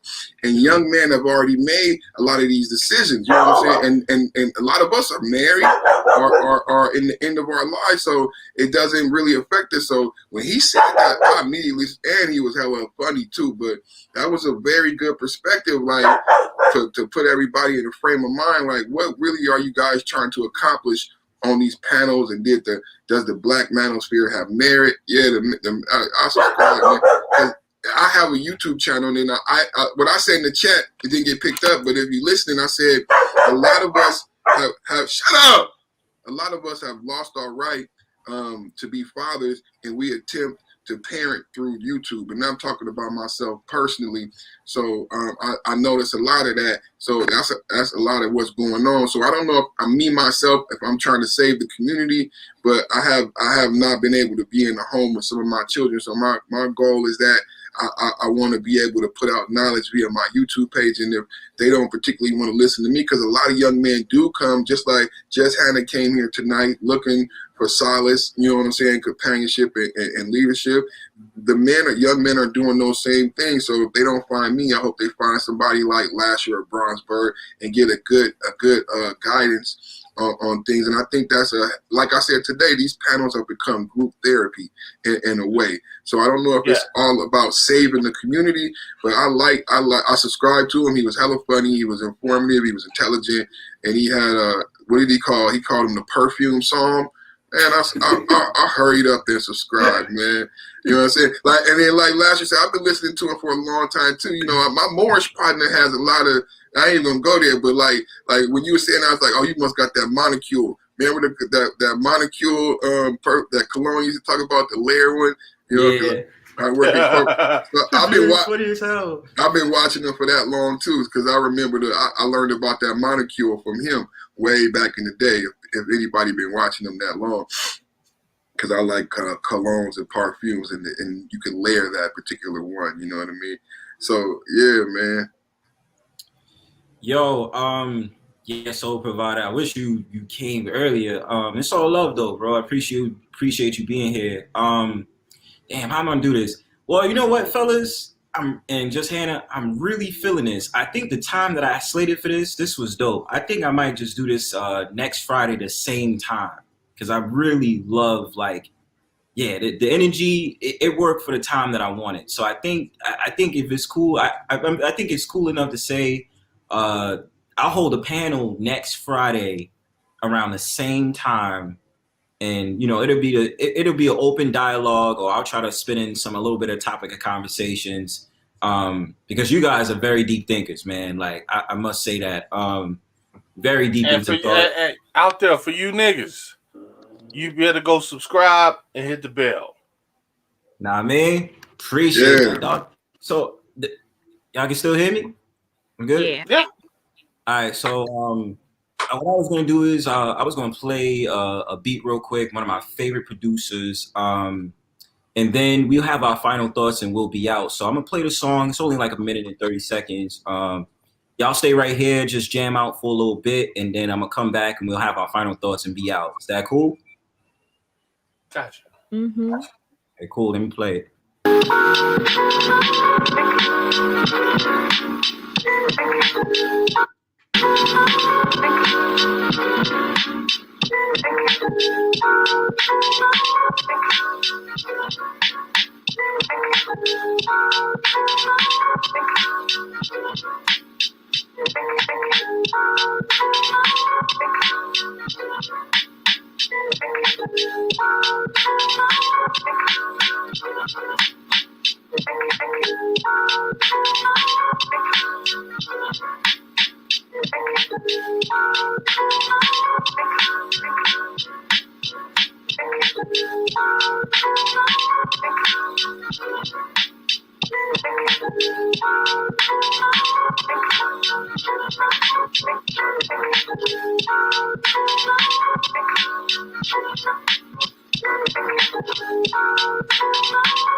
All right, that's it for the song. I'm here. I'm live. Okay, cool. All right. Final thoughts. I'm gonna start. Y'all just go in succession. I'll be last as always. Lasher, Blue Lion, just Hannah, and then perfect timing. Then it'll be me. So Lasher, you got the last word, bro. Go ahead. For last word, all I want to say is congratulations on your housewarming for your new channel, and I'm glad that you got everything going the way you want it going. I'm loving the beats. If I got a fellow, my protege actually, if you need for beats, his name is Distorted Square. You can just look that up on YouTube, Distorted Square. Get you a beat. It's my protege, so he'll do whatever he do. I'm glad we were able to have this conversation. Like I told you, I've seen you on a couple other panels for people I sponsor, and I like what you're doing here, and I respect it, and I want to see you keep on doing it. Keep having me on, whenever you feel like it, and for other people out there, if you're in the gaming or whatever, Lasher Deviance Gaming, that's my channel. You can come through, check it out, come watch some videos or whatever. But I think that in Manosphere, we all have different facets of what we do, and we all do different things, and we should all support each other. I support you. I support other people here. we need to all do the same thing for everybody else. I appreciate you so much, brother. Thank you so much. Blue Lion, are you there? Thank you, brother, for coming up, bro. I appreciate you. Subscribe to that brother's channel. If you did not put it in the chat, I'm gonna kill this dude. You need to put that in the damn chat. I'm trying to subscribe. But if I find this channel, I'll make sure to put it in the comment section because I'm gonna put the video up of this whole entire panel we had tonight. Dope conversations. Blue Lion, are you there? I don't think Blue Lion is here. He might just get X'd out, but it's all good. Just Hannah, last words. Last word. Well, I really enjoyed the chat. Shout out to you, Bronzebird. It's okay being yourself. Yeah, that's it. Appreciate you a lot, just Hannah. Always a pleasure when you're on panels. You hold it down. Appreciate your peaceness because you be very peaceful. You know what I'm saying? I try. You try. You try. And for the record, I would love to see those Afro puffs. You know what I'm saying? When you get that out there, would like to see that 4C. Just saying. But it's all good. Appreciate you a lot. Perfect timing. Last words, bro. I just want to say thank you and congratulations, man. I'll probably do a live stream tomorrow. And this was dope, man. Congratulations and thank you, man. Appreciate you, brother. I got the bell on. Everybody hit the bell, so I'll be sure that. And it's gonna be every Friday. Yeah, I think that Friday, if I feel like having more panels during the weekend, Friday, I think more or less Friday and Saturday I'll try to do it, and I want to make it longer, so I might just pay for the Streamyard, and I could get more guests up on the show, and we could talk, but yeah, I think I'm gonna make it Friday same time, 8:30, 8:20, 8:15 Eastern time, so I think it's gonna be dope, but yeah. Dope show, man. Thank you for having me, brother. Have a good night. Good Friday, everybody. All right. Subscribe to my boy, Perfect Timing Podcast. Dope stuff, dope material. Yeah, brother. Appreciate you being here. And one last word for everybody. Everybody be great, be prosperous, be peaceful. Thank you for guys coming on a panel. Y'all have a good night. Peace.